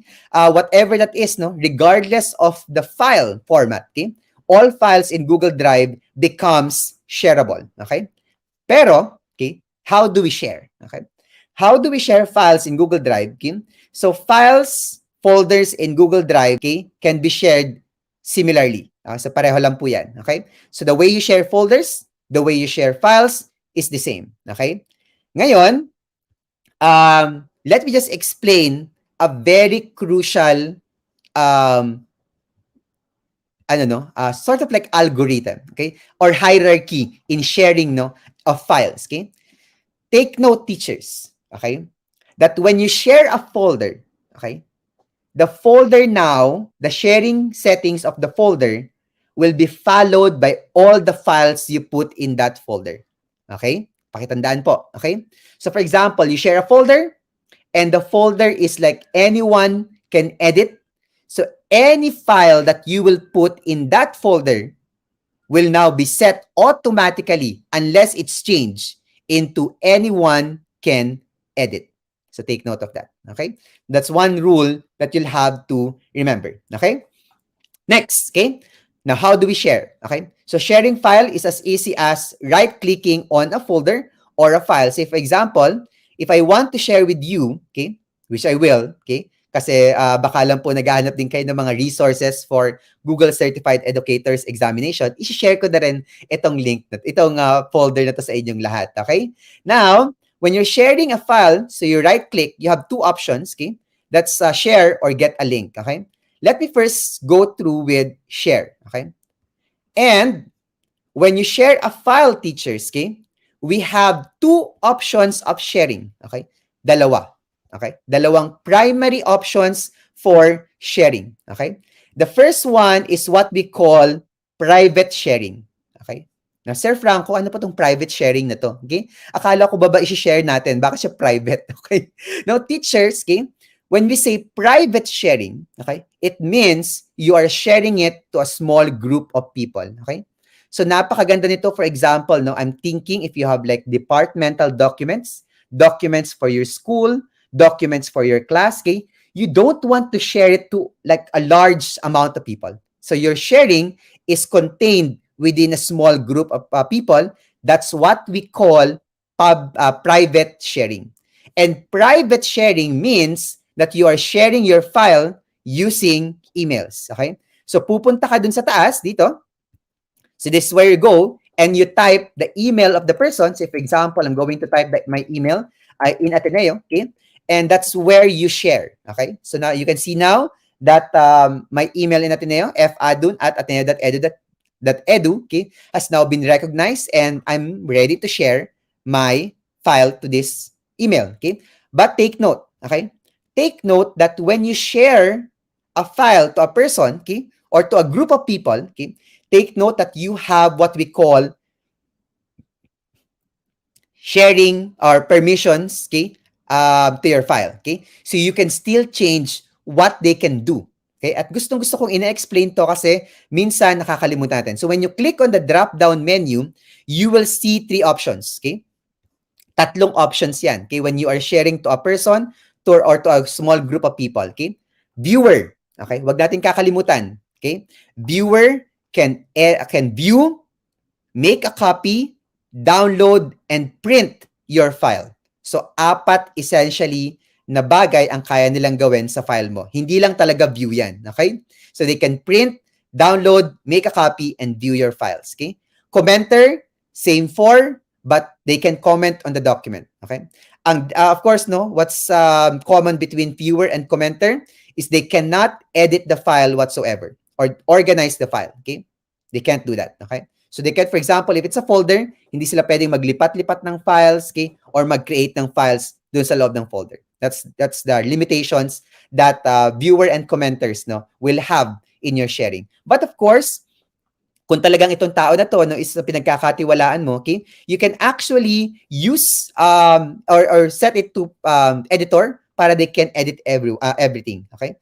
So that now allows no that editor to organize everything. Okay, so once for example, iset natin tong si F. Adon at Ateneo as an editor. Okay? Now dito, may makikita ka teachers no na notify people. Okay? I always recommend that you tick that box. Okay? What does it do? Whenever you click that box, okay, it sends or it prompts an email to the person so that the person is informed that you're sharing a file with him. Para ma-inform siya. Parang hindi niya alam, na-share na palang file sa kanya. Okay? So there will be an email and then a link to the file, etc. Okay? And then we can easily just click on send. Okay? You will be asked if the person is not from your domain. You will be asked if you're sharing it to someone outside of your organization. If you trust that person, then go ahead and share it. Okay. Now, what happens is that if I go back to the folder, if I click share once again, that person now ends up right there into the list of people with access to my file. Okay. But take note, okay, that you can change, okay, their permissions anytime. Okay? So, pwede niya baguhin, ay, nagkamali ako. Hindi siya pala dapat editor. Gusto ko siyang gawing viewer. Okay? Or commenter lang pala siya dapat. You can do that anytime. And that permission changes in real time. Okay? So, nagbabago yan in real time. Okay? Also, you can also do, no, add expiration. Okay? This is a really good practice, teachers. Okay? So you might want to start practicing that your files has an expiration in terms of access, okay? Access, okay? Because sometimes, meron mga files that you have shared to a person, kahit wala na siya dun sa school natin, or kaya nag-resign na siya, or nasa ibang school na siya, they still have access to that file. And that could be dangerous, no? Okay? Because your information could easily leak out or can be handled, no, to people who should not access your file. Okay? So you don't want that. So for example, if the file should only be accessed within the school year, then iset mo na ends at the end of the school year. That's it. Mag-expire na. Mawawalan siya ng access right after that. Okay? So do that. How about, Sir Franco, itong transfer ownership? Okay? How do we do this? Okay? Couple of things when you do transfer, a couple of things that you have to remember when you transfer ownership. One, transfer of ownership means that you are doing it within the organization. Okay? So yun yung condition niya, no? You can transfer an ownership to a file within your domain or organization. Okay? Second, teachers, okay, is that when you transfer ownership, don't forget that that person can also alter the sharing permission. Baka pagka-transfer mo ng ownership, you could also lose your access kasi tinanggal ka. Possible yun. Okay? So that's and of course the last one is remove access. You can easily remove access to the file. Okay? But ngayon, may isa pang concern ng mga teachers natin usually. Okay? Sir Franco, how about cases wherein I assign the file as a viewer, kaya lang I do not want them to be able to print, download, or make a copy of the file. Talagang view lang. Kasi I just want them to see it. Okay? But I don't want them to like print it and disseminate it or make a copy of it and reproduce the file. Okay? So what you can do, teachers, is that you go here, upper right corner ng dialog box natin. When you click that, okay? Sorry, wala pala tayong viewer settings. Okay, save lang natin. You can now actually hindi pala sa file to, okay? For a while. Okay? Nasa folder pala tayo, teachers. Okay? Kaya hindi ko mapakita. Pero when you click this gear button, okay? You have two options there. Hindi ko lang pakita kasi sa file dapat to. Okay? I'll go to a file later on. Okay? Pero here, do sa extra gear button na yon, okay? You can actually change one. You can remove the editor's ability to change permission. Para yung mga editors mo, talagang editing lang sila but they can't share the file or they cannot change the permission of the file. Okay?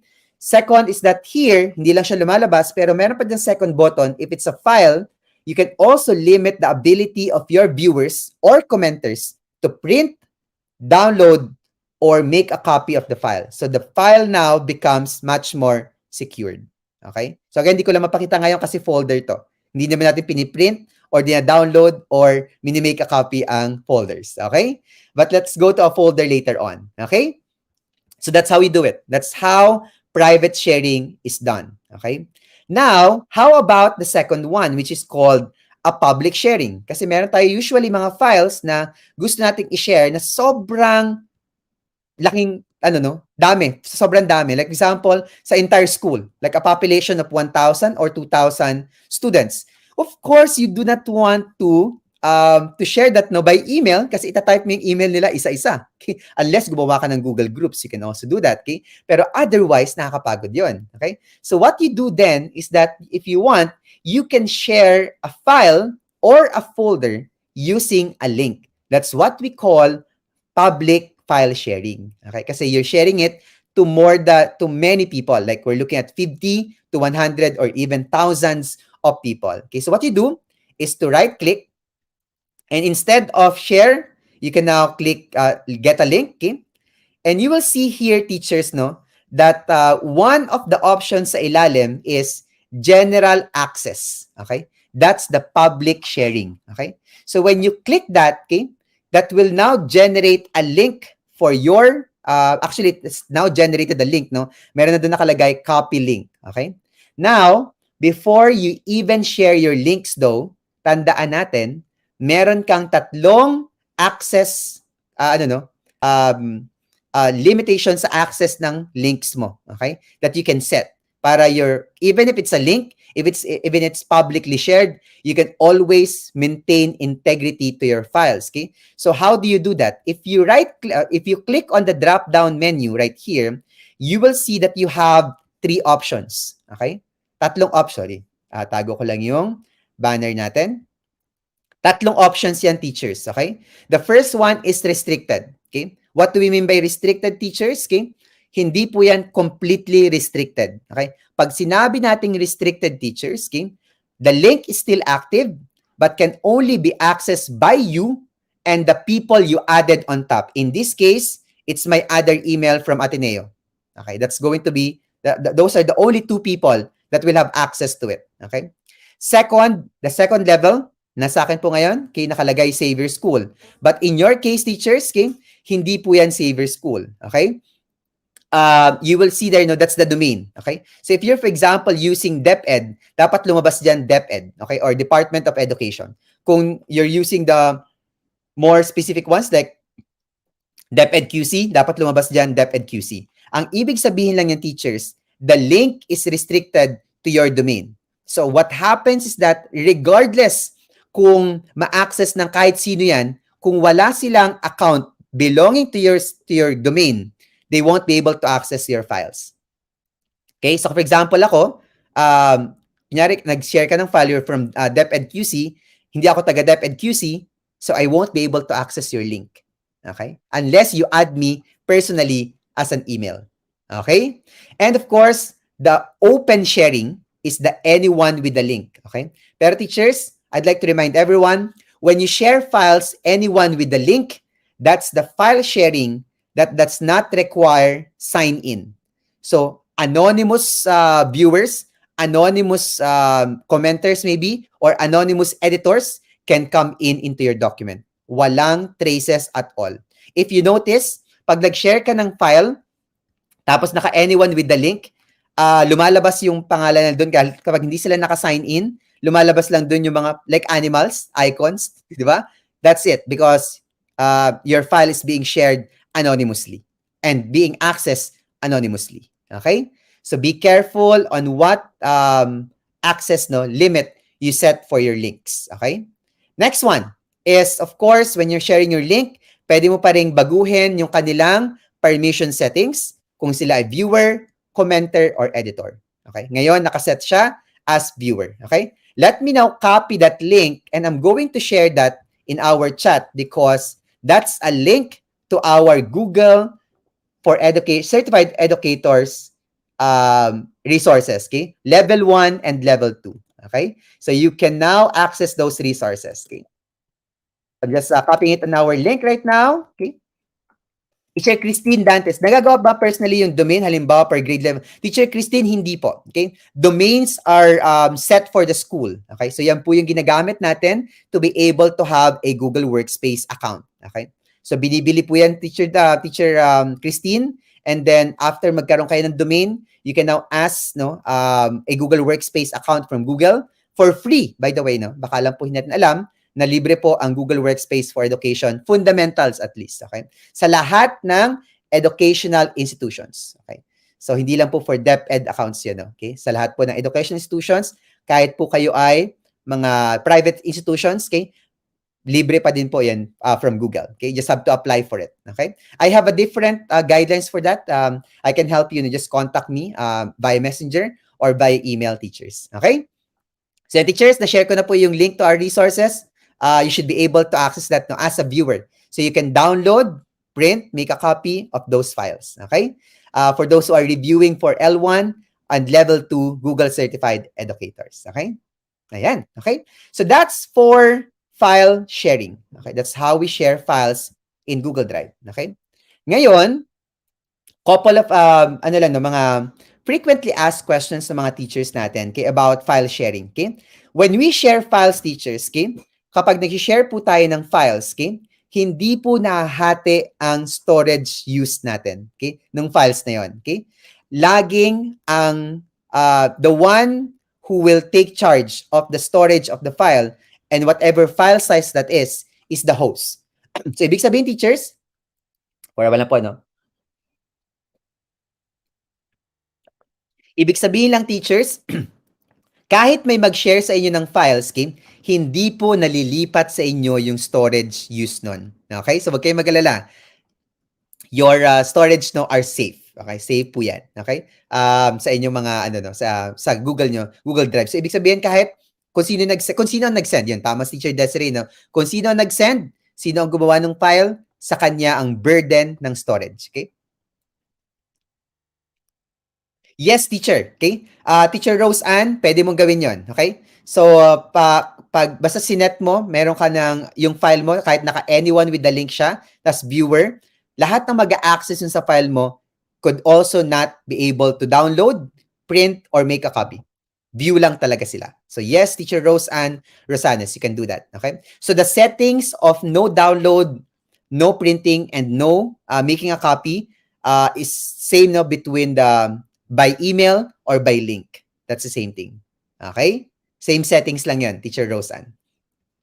Okay, so moving on, teachers, let's now explore naman some special features of Google Drive. Okay, ito naman yung mga bagay na sobrang nakakadagdag and definitely boost further the capabilities of our Google Drive. Okay? And the first one that I'd like to talk about is our activity dashboard. Okay? So baka lang hindi pa natin to nakikita, hindi natin pinapansin, teachers, pero this one is a really useful tool, pagdating sa monitoring of our files. Okay? So what it does, teachers, is that it allows you to see what's happening in your files. Okay? So your folders, your files, no, you will see who's accessing it, who has access to it, who's sharing it, etc. So no more guessing at hindi na tayo mapaparanoid kay whatsoever, okay? What's happening to our files, okay? We know exactly who's accessing, who's viewing, and who's sharing our files at all times. So what do?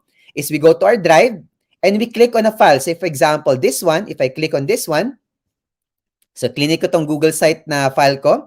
And I go here sa upper right corner ng ating Google Drive, you will see there an eye icon. That's actually for viewing details. When you click that, that will now show you the details of my file. So, for example, right now, no one has access to this file except me. It's not being shared, okay? Etc. No, okay?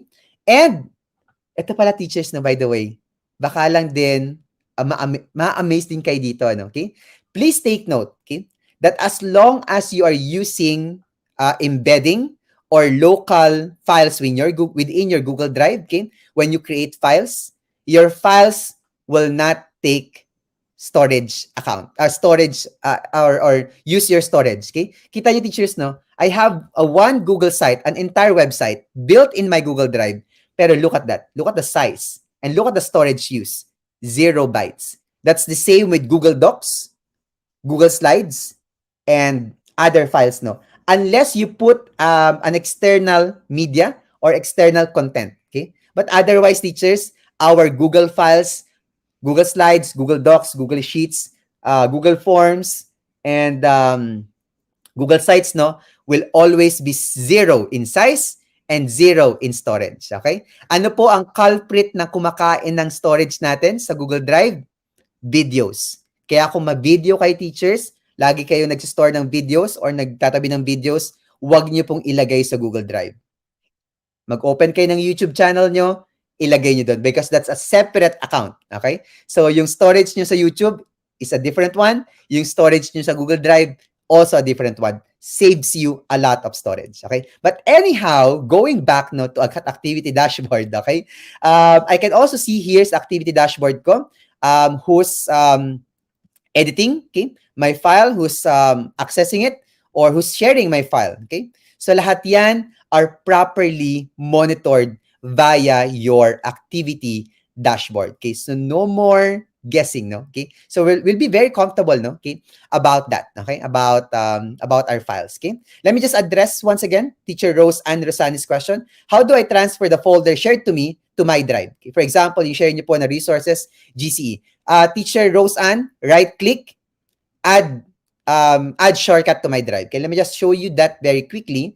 So if I go, for example, to share with me, and for example, teacher Teacher Rose Ann, I want this PowerPoint presentation to appear in my drive. What I do is to right click on that, no, and add a shortcut to drive right there.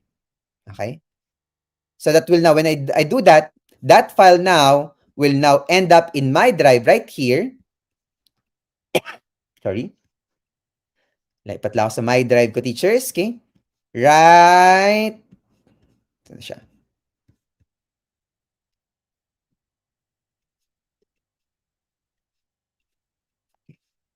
Hindi ko lang makita teachers ngayon. Okay? Baka nalipat siya sa ibang folder. Hindi lang teachers, no? Okay? Baka hindi ko pa siya nagawan. Balik lang ako. And let's do that once again. Okay? Add shortcut to drive. Ayan. Okay? Lalagay natin siya sa my drive. Ayan. Okay? Hindi ko pala siya napindot, no? Okay? So now, what happens, teachers, is that Teacher Rosan, is that you will now see the file in your my drive right there.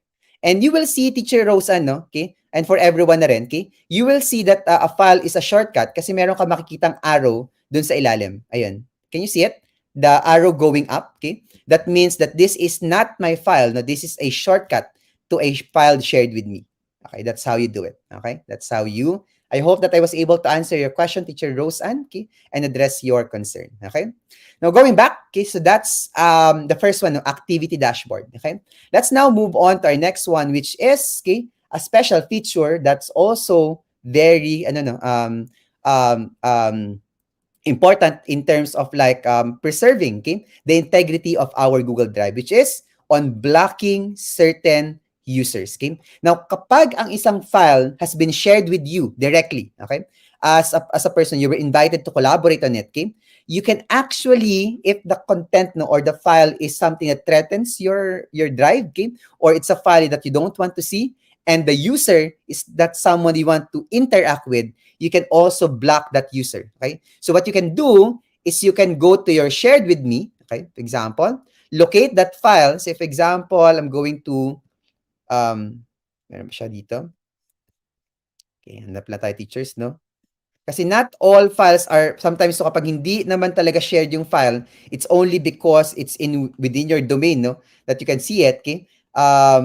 Hindi lahat ng files, no? You can actually block yung sender for a while. Ayun, okay? So, say for example, teachers, itong file na to, sorry, ano ko lang, lipat ko. Baka makita yung email, no? Aha. Tayo ng isa. Okay. Yan, teachers, no? For example, that one, okay, pwede kong i-block yung user na to. Okay? So, when you have certain files shared with you, okay, na hindi mo gustong maka-interact na, again, you feel that your files are being threatened, no, or your drive is being threatened, you can always block the person. Okay? So that that person would no longer be able to invite you or share files with you, etc. Okay? So your Google Drive no can remain secured. Okay? That's also another function added, okay, by Google Drive. And this one is yet no the newest and one of the coolest update no to our Google Drive. Okay, now teachers, okay, you can easily now transfer, kasi dati, ang gagawin mo pa, when you want to transfer a file, you right-click on a file, okay, or a folder, and then you will have to click move right there to be able to like put this file in here, etc. Such a hassle, okay? Takes so much time to do that, okay? But now, okay, Google Drive has created no or integrated the cut, copy, and paste functions, okay? For those who are users of Mac, you can use your command XCV to cut, copy, and paste. For those who are using Windows, you can use Control XCV in order to cut, copy, and paste. Okay? So, teachers, wala siyang no, hindi siya lumalabas sa right click. Hindi natin pwedeng i-right click yung file to see the cut, copy, and paste. Pero, you have to use your keyboards. Okay? So, what happens, teachers, say for example, lagay lang ako ng folder dito, no? Sample folder, sample 1. And then I'll set up another one, okay? Sample 2. Napakadali na ngayon, no? Okay? And now what we can do, for example, is if I have a file here in sample 1, gawa lang tayo, for example, ng sample file, okay? Sample document, okay? Okay? And then once that file is created, okay, what I can do is I can select that file, use command, because I'm using Mac, no? I can use command X, okay? And you can see that the file has been cut into clipboard.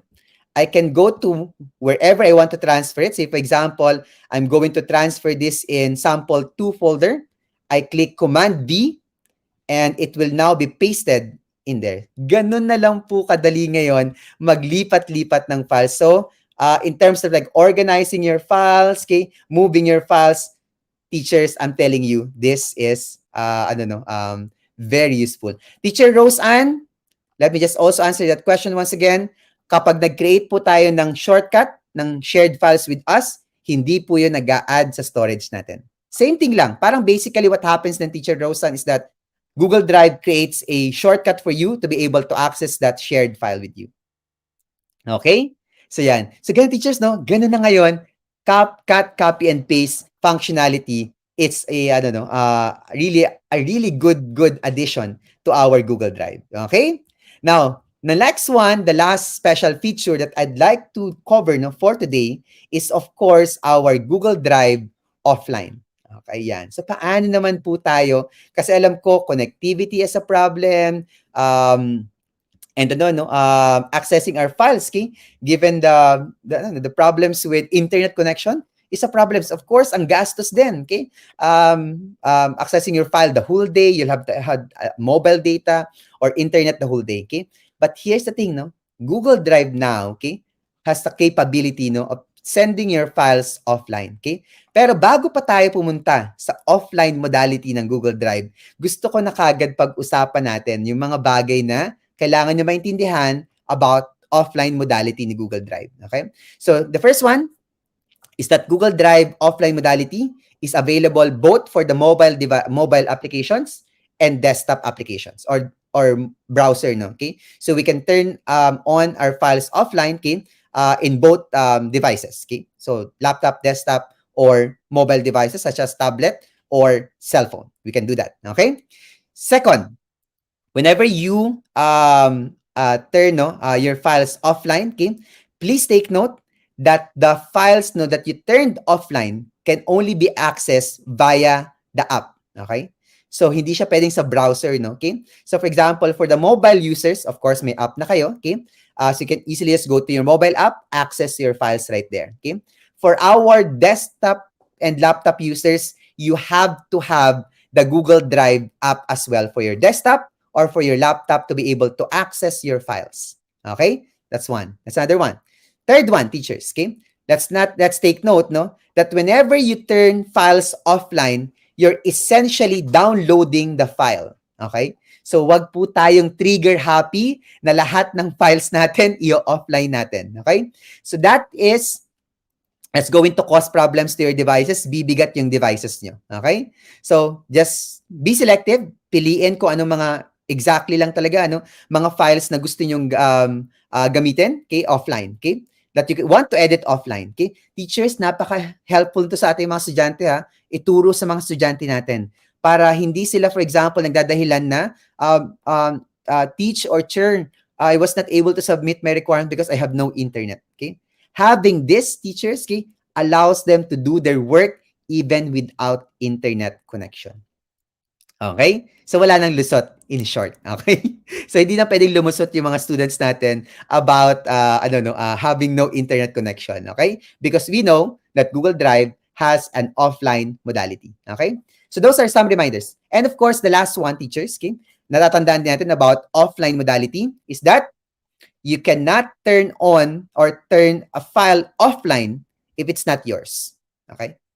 So only files that you own, that you have created, are the only files you can turn offline. Otherwise, no. Hindi mo pwedeng i-turn offline yan. Okay? Bakit ganon? Anong rationale for that? Okay? It's because you don't want a shared file as lahat kayo doon naka-turn offline, okay? At i-edit yung file offline. Paano kung magkakaiba siya ng editing? Okay? Yan. Okay, so ngayon, magkakagulo yung file. Okay, so it makes sure that only the owner gets to edit the file offline. So regardless of what's the edit, it can still be synced to the original file.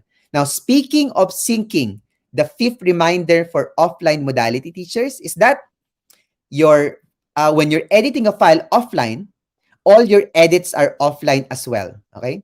And for it to be synced to the online version, you have to go online even for a brief moment. Hindi kailangan matagal, isi-sync lang yung data and ipupush lang yung mga edits mo online and that's it. Okay? Magre-reflect na rin lahat ng offline edits mo to your online version. Okay? Yan. Okay. And how to do this? Okay? Paano po tayo mag-set up ng offline natin? Punta po tayo doon sa ating gear button sa upper right corner. Ayan. Okay. So we have a gear button right there, settings, then settings. Okay. By the way, na teachers, para lang po sa mga naghahanap ng app, okay, nandito rin po yan sa settings natin. Ayun, makikita mo yung Get Drive for Desktop. Okay, yan po yung kailangan natin to be able to access our offline files. Okay. Ngayon, punta tayong settings, and you will see here, by the way, pakita ko na din, that when you go to your settings, makikita mo kung gaano nakabigat yung ginagamit mo. Okay, ayan. Makikita na ng school ko, that I'm using 168.38 gigabytes. Teachers, don't judge me, please, because this drive, is actually my primary drive, So all the files for all the engagement I have, both for my school and Kaagapay Teacher Support, is actually stored here. Okay? And of course, teachers, ayan na, may makita na kayo ditong tick box, okay, for the offline modality. Ayan. I-tick nyo lang po yung box na yan at you're now good for offline modality. Okay? Done nyo lang, teachers. And you will now see, once you have clicked that, meron ka na dumakita, ready for offline. Okay? So once you click ready for offline, pag nakita mo na yung ready for offline, your files now are ready for offline. Okay? So, di pala tayo folder, files po. Say for example, this one. Okay.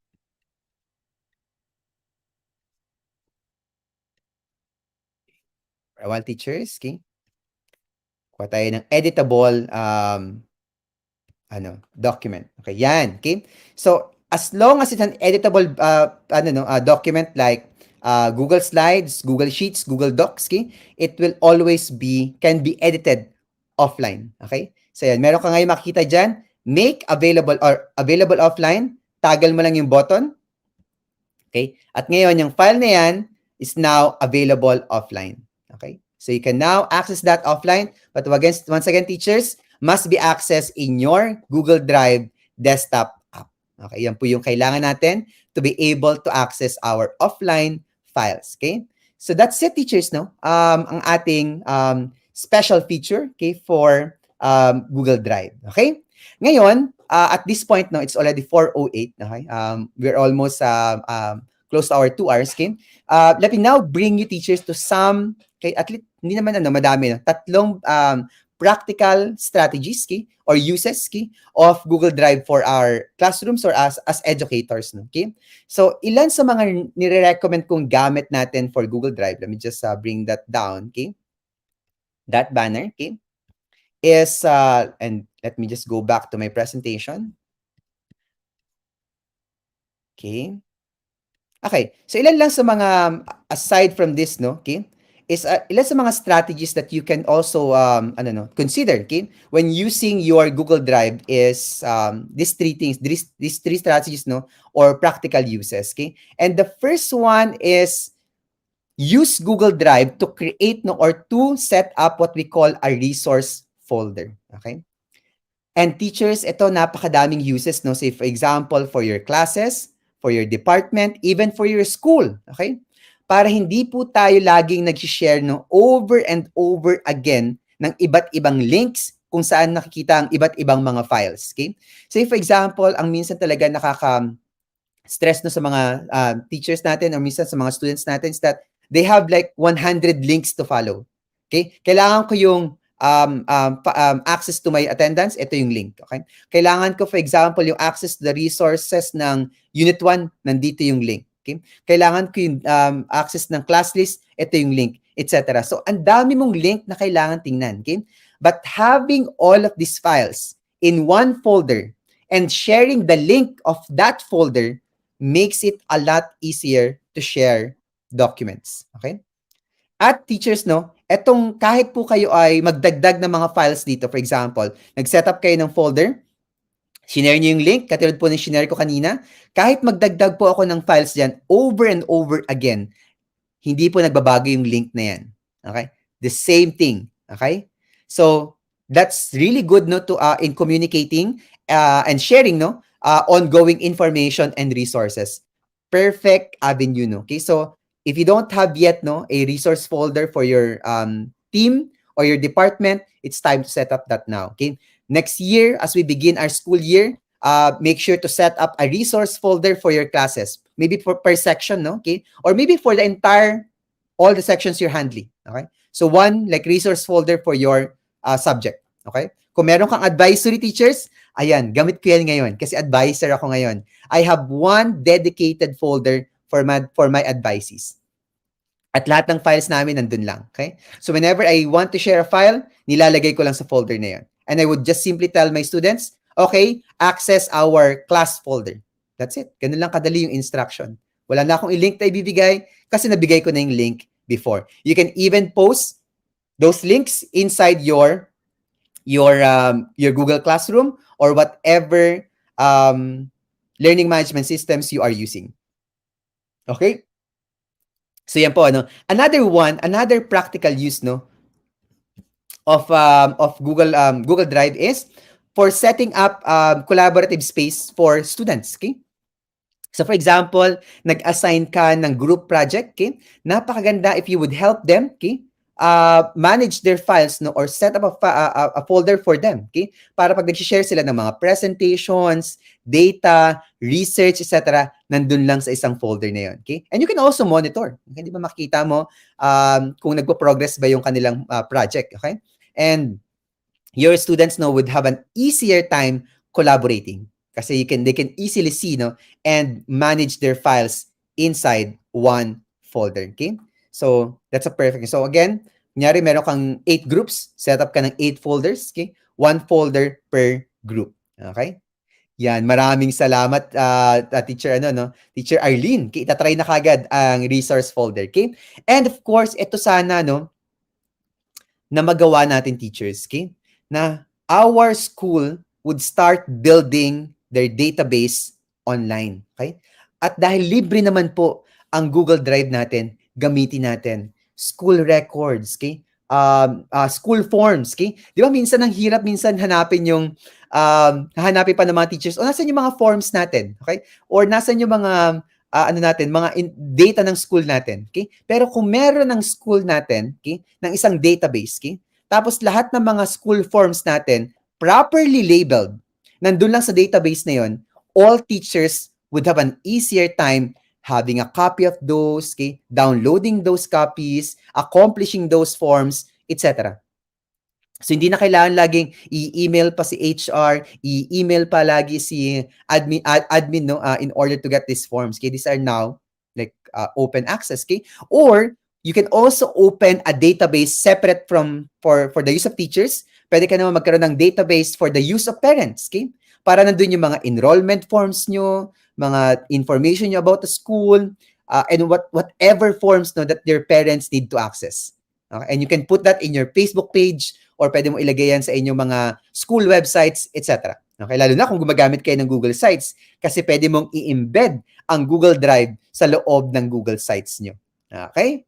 So again, I'm encouraging, no, para mas madali din. It's time to digitalize our operations for our school. And share a more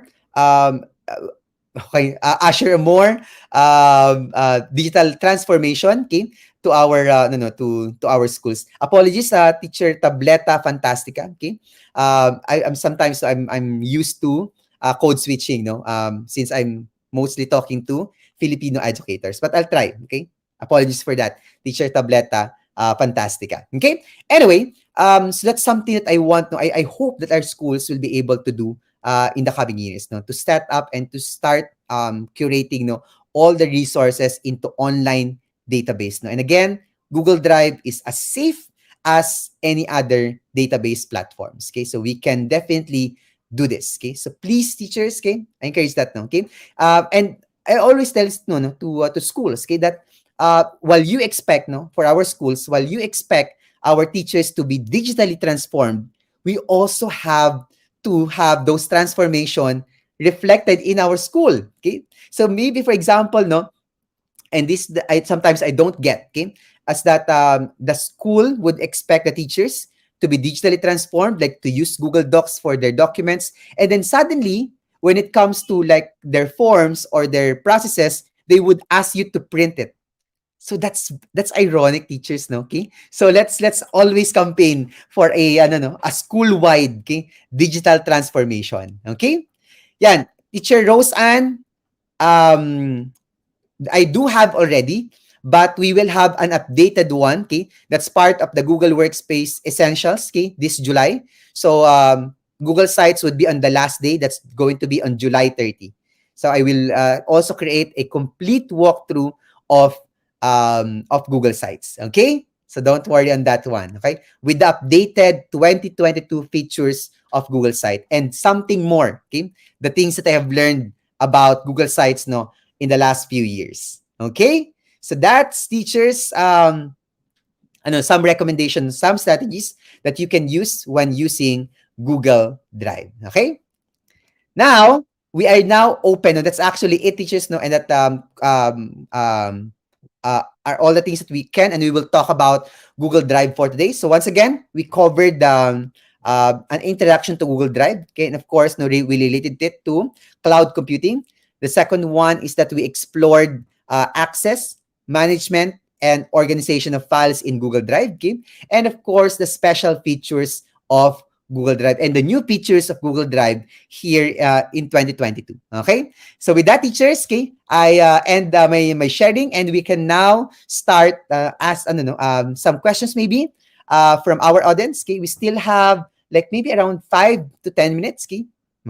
Actually, approximately 8 minutes no, in total. Okay? So if you have questions, okay, about what we have discussed so far today. And I'd like to remind everyone as well that, as I mentioned to teacher Rose Ann, that next week will be Google Classroom, and the following week after that, no, we have Google Forms and then Google Sites. Okay. Yeah, we don't have questions in the chat. I'm seeing thank you and applause. Thank you so much for the appreciation, teachers. I hope that I get to still clarify things and contribute in whatever extent and whatever way to all of you in um, um, understanding better um, Google Drive. Okay. Welcome, teachers. Okay. But are there questions? Okay. Are there questions? Okay. This one is from teacher Hazel and Pagku. Is there any difference between shared drives and shared with me? Teacher Hazel, big difference. Okay. Shared drives are collaborative spaces. Okay. So essentially, teacher Hazel, shared drives are like one big folder inside your Google Drive where you invite people to collaborate on. Like, for example, share files, create folders, etc. Okay? Shared with me files are files that you don't own. These are files that you are invited to edit, to comment on, or to view. Okay, so big difference. Okay?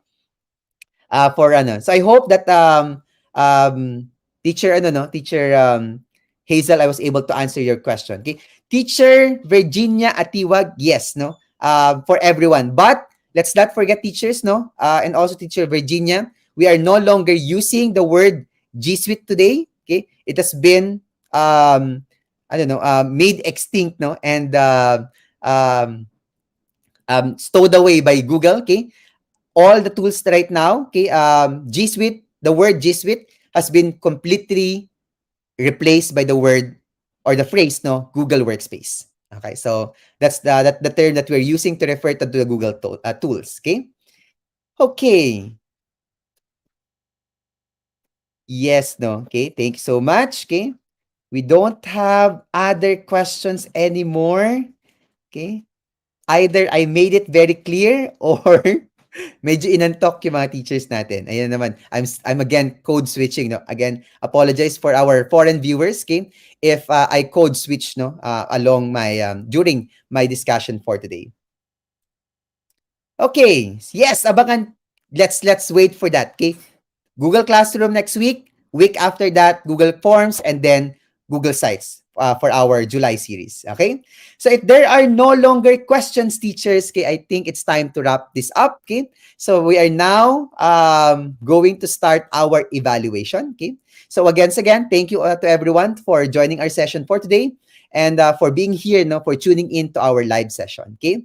And of course, I always like to invite everyone, no, if you'd like to connect, no, you can reach out to our Facebook page at www.facebook.com/kaagapay that teacher support. You can always also please also subscribe to our YouTube channel. That's www.youtube.com, that this YouTube channel, okay, /C/Franco Nicolo Adun.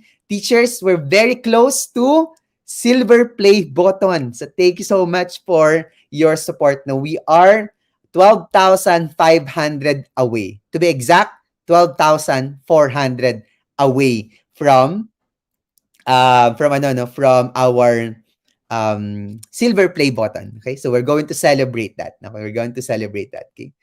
Okay, so we have now our evaluation link. Okay, so please evaluate this session at https://tinyurl.com/July series 22 part 01. Okay.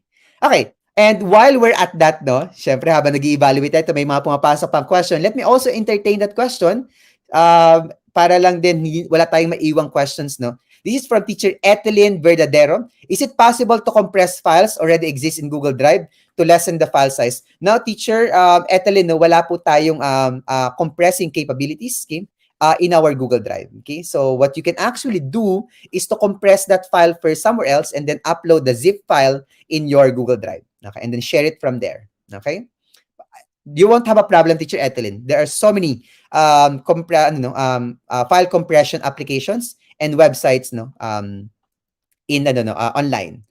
Yes, teacher Arlene, ayan na, malapit na. Thank you so much, teachers. Okay, we're very very close. Okay, that's a success of our community. Okay, working according to teacher Alan Brutas. Ang bilis ni teacher Alan mag-check ng mga ano natin. Okay, shout out ko nga si teacher Alan Brutas. Teacher Alan Brutas, shout out to you. Ang bilis niya lagi silang nauna na sa pag-confirm if it's working or not working. Okay, let me now clarify, no. Okay, I think okay naman tayo sa link natin or na-access naman yung link natin. Okay? So teachers, if there are no more questions, okay, or concerns, okay, I would conclude our session here. Maraming salamat for being with us, no? And I'll definitely do that, teacher Jo Marie Jo Marie Gomez, okay? Kasi malakas po kayo sa akin. Okay? Let me just copy the link of our evaluation in the chat right now. Okay. By the way, teachers, okay, let's not make it an issue about requests on language in our community, because our community had become like big in terms of like reach and coverage, no. So like really we will encounter other teachers from other countries, and we welcome them into our community, and we'll try to of course accommodate them as much as we can. I said that's okay. Sir Franco is always, we always are very accommodating in whatever extent that we can.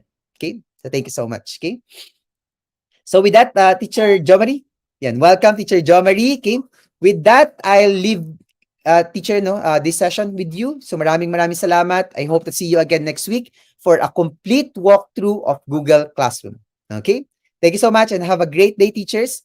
Always be safe. Stay negative from COVID-19, but always stay positive in life.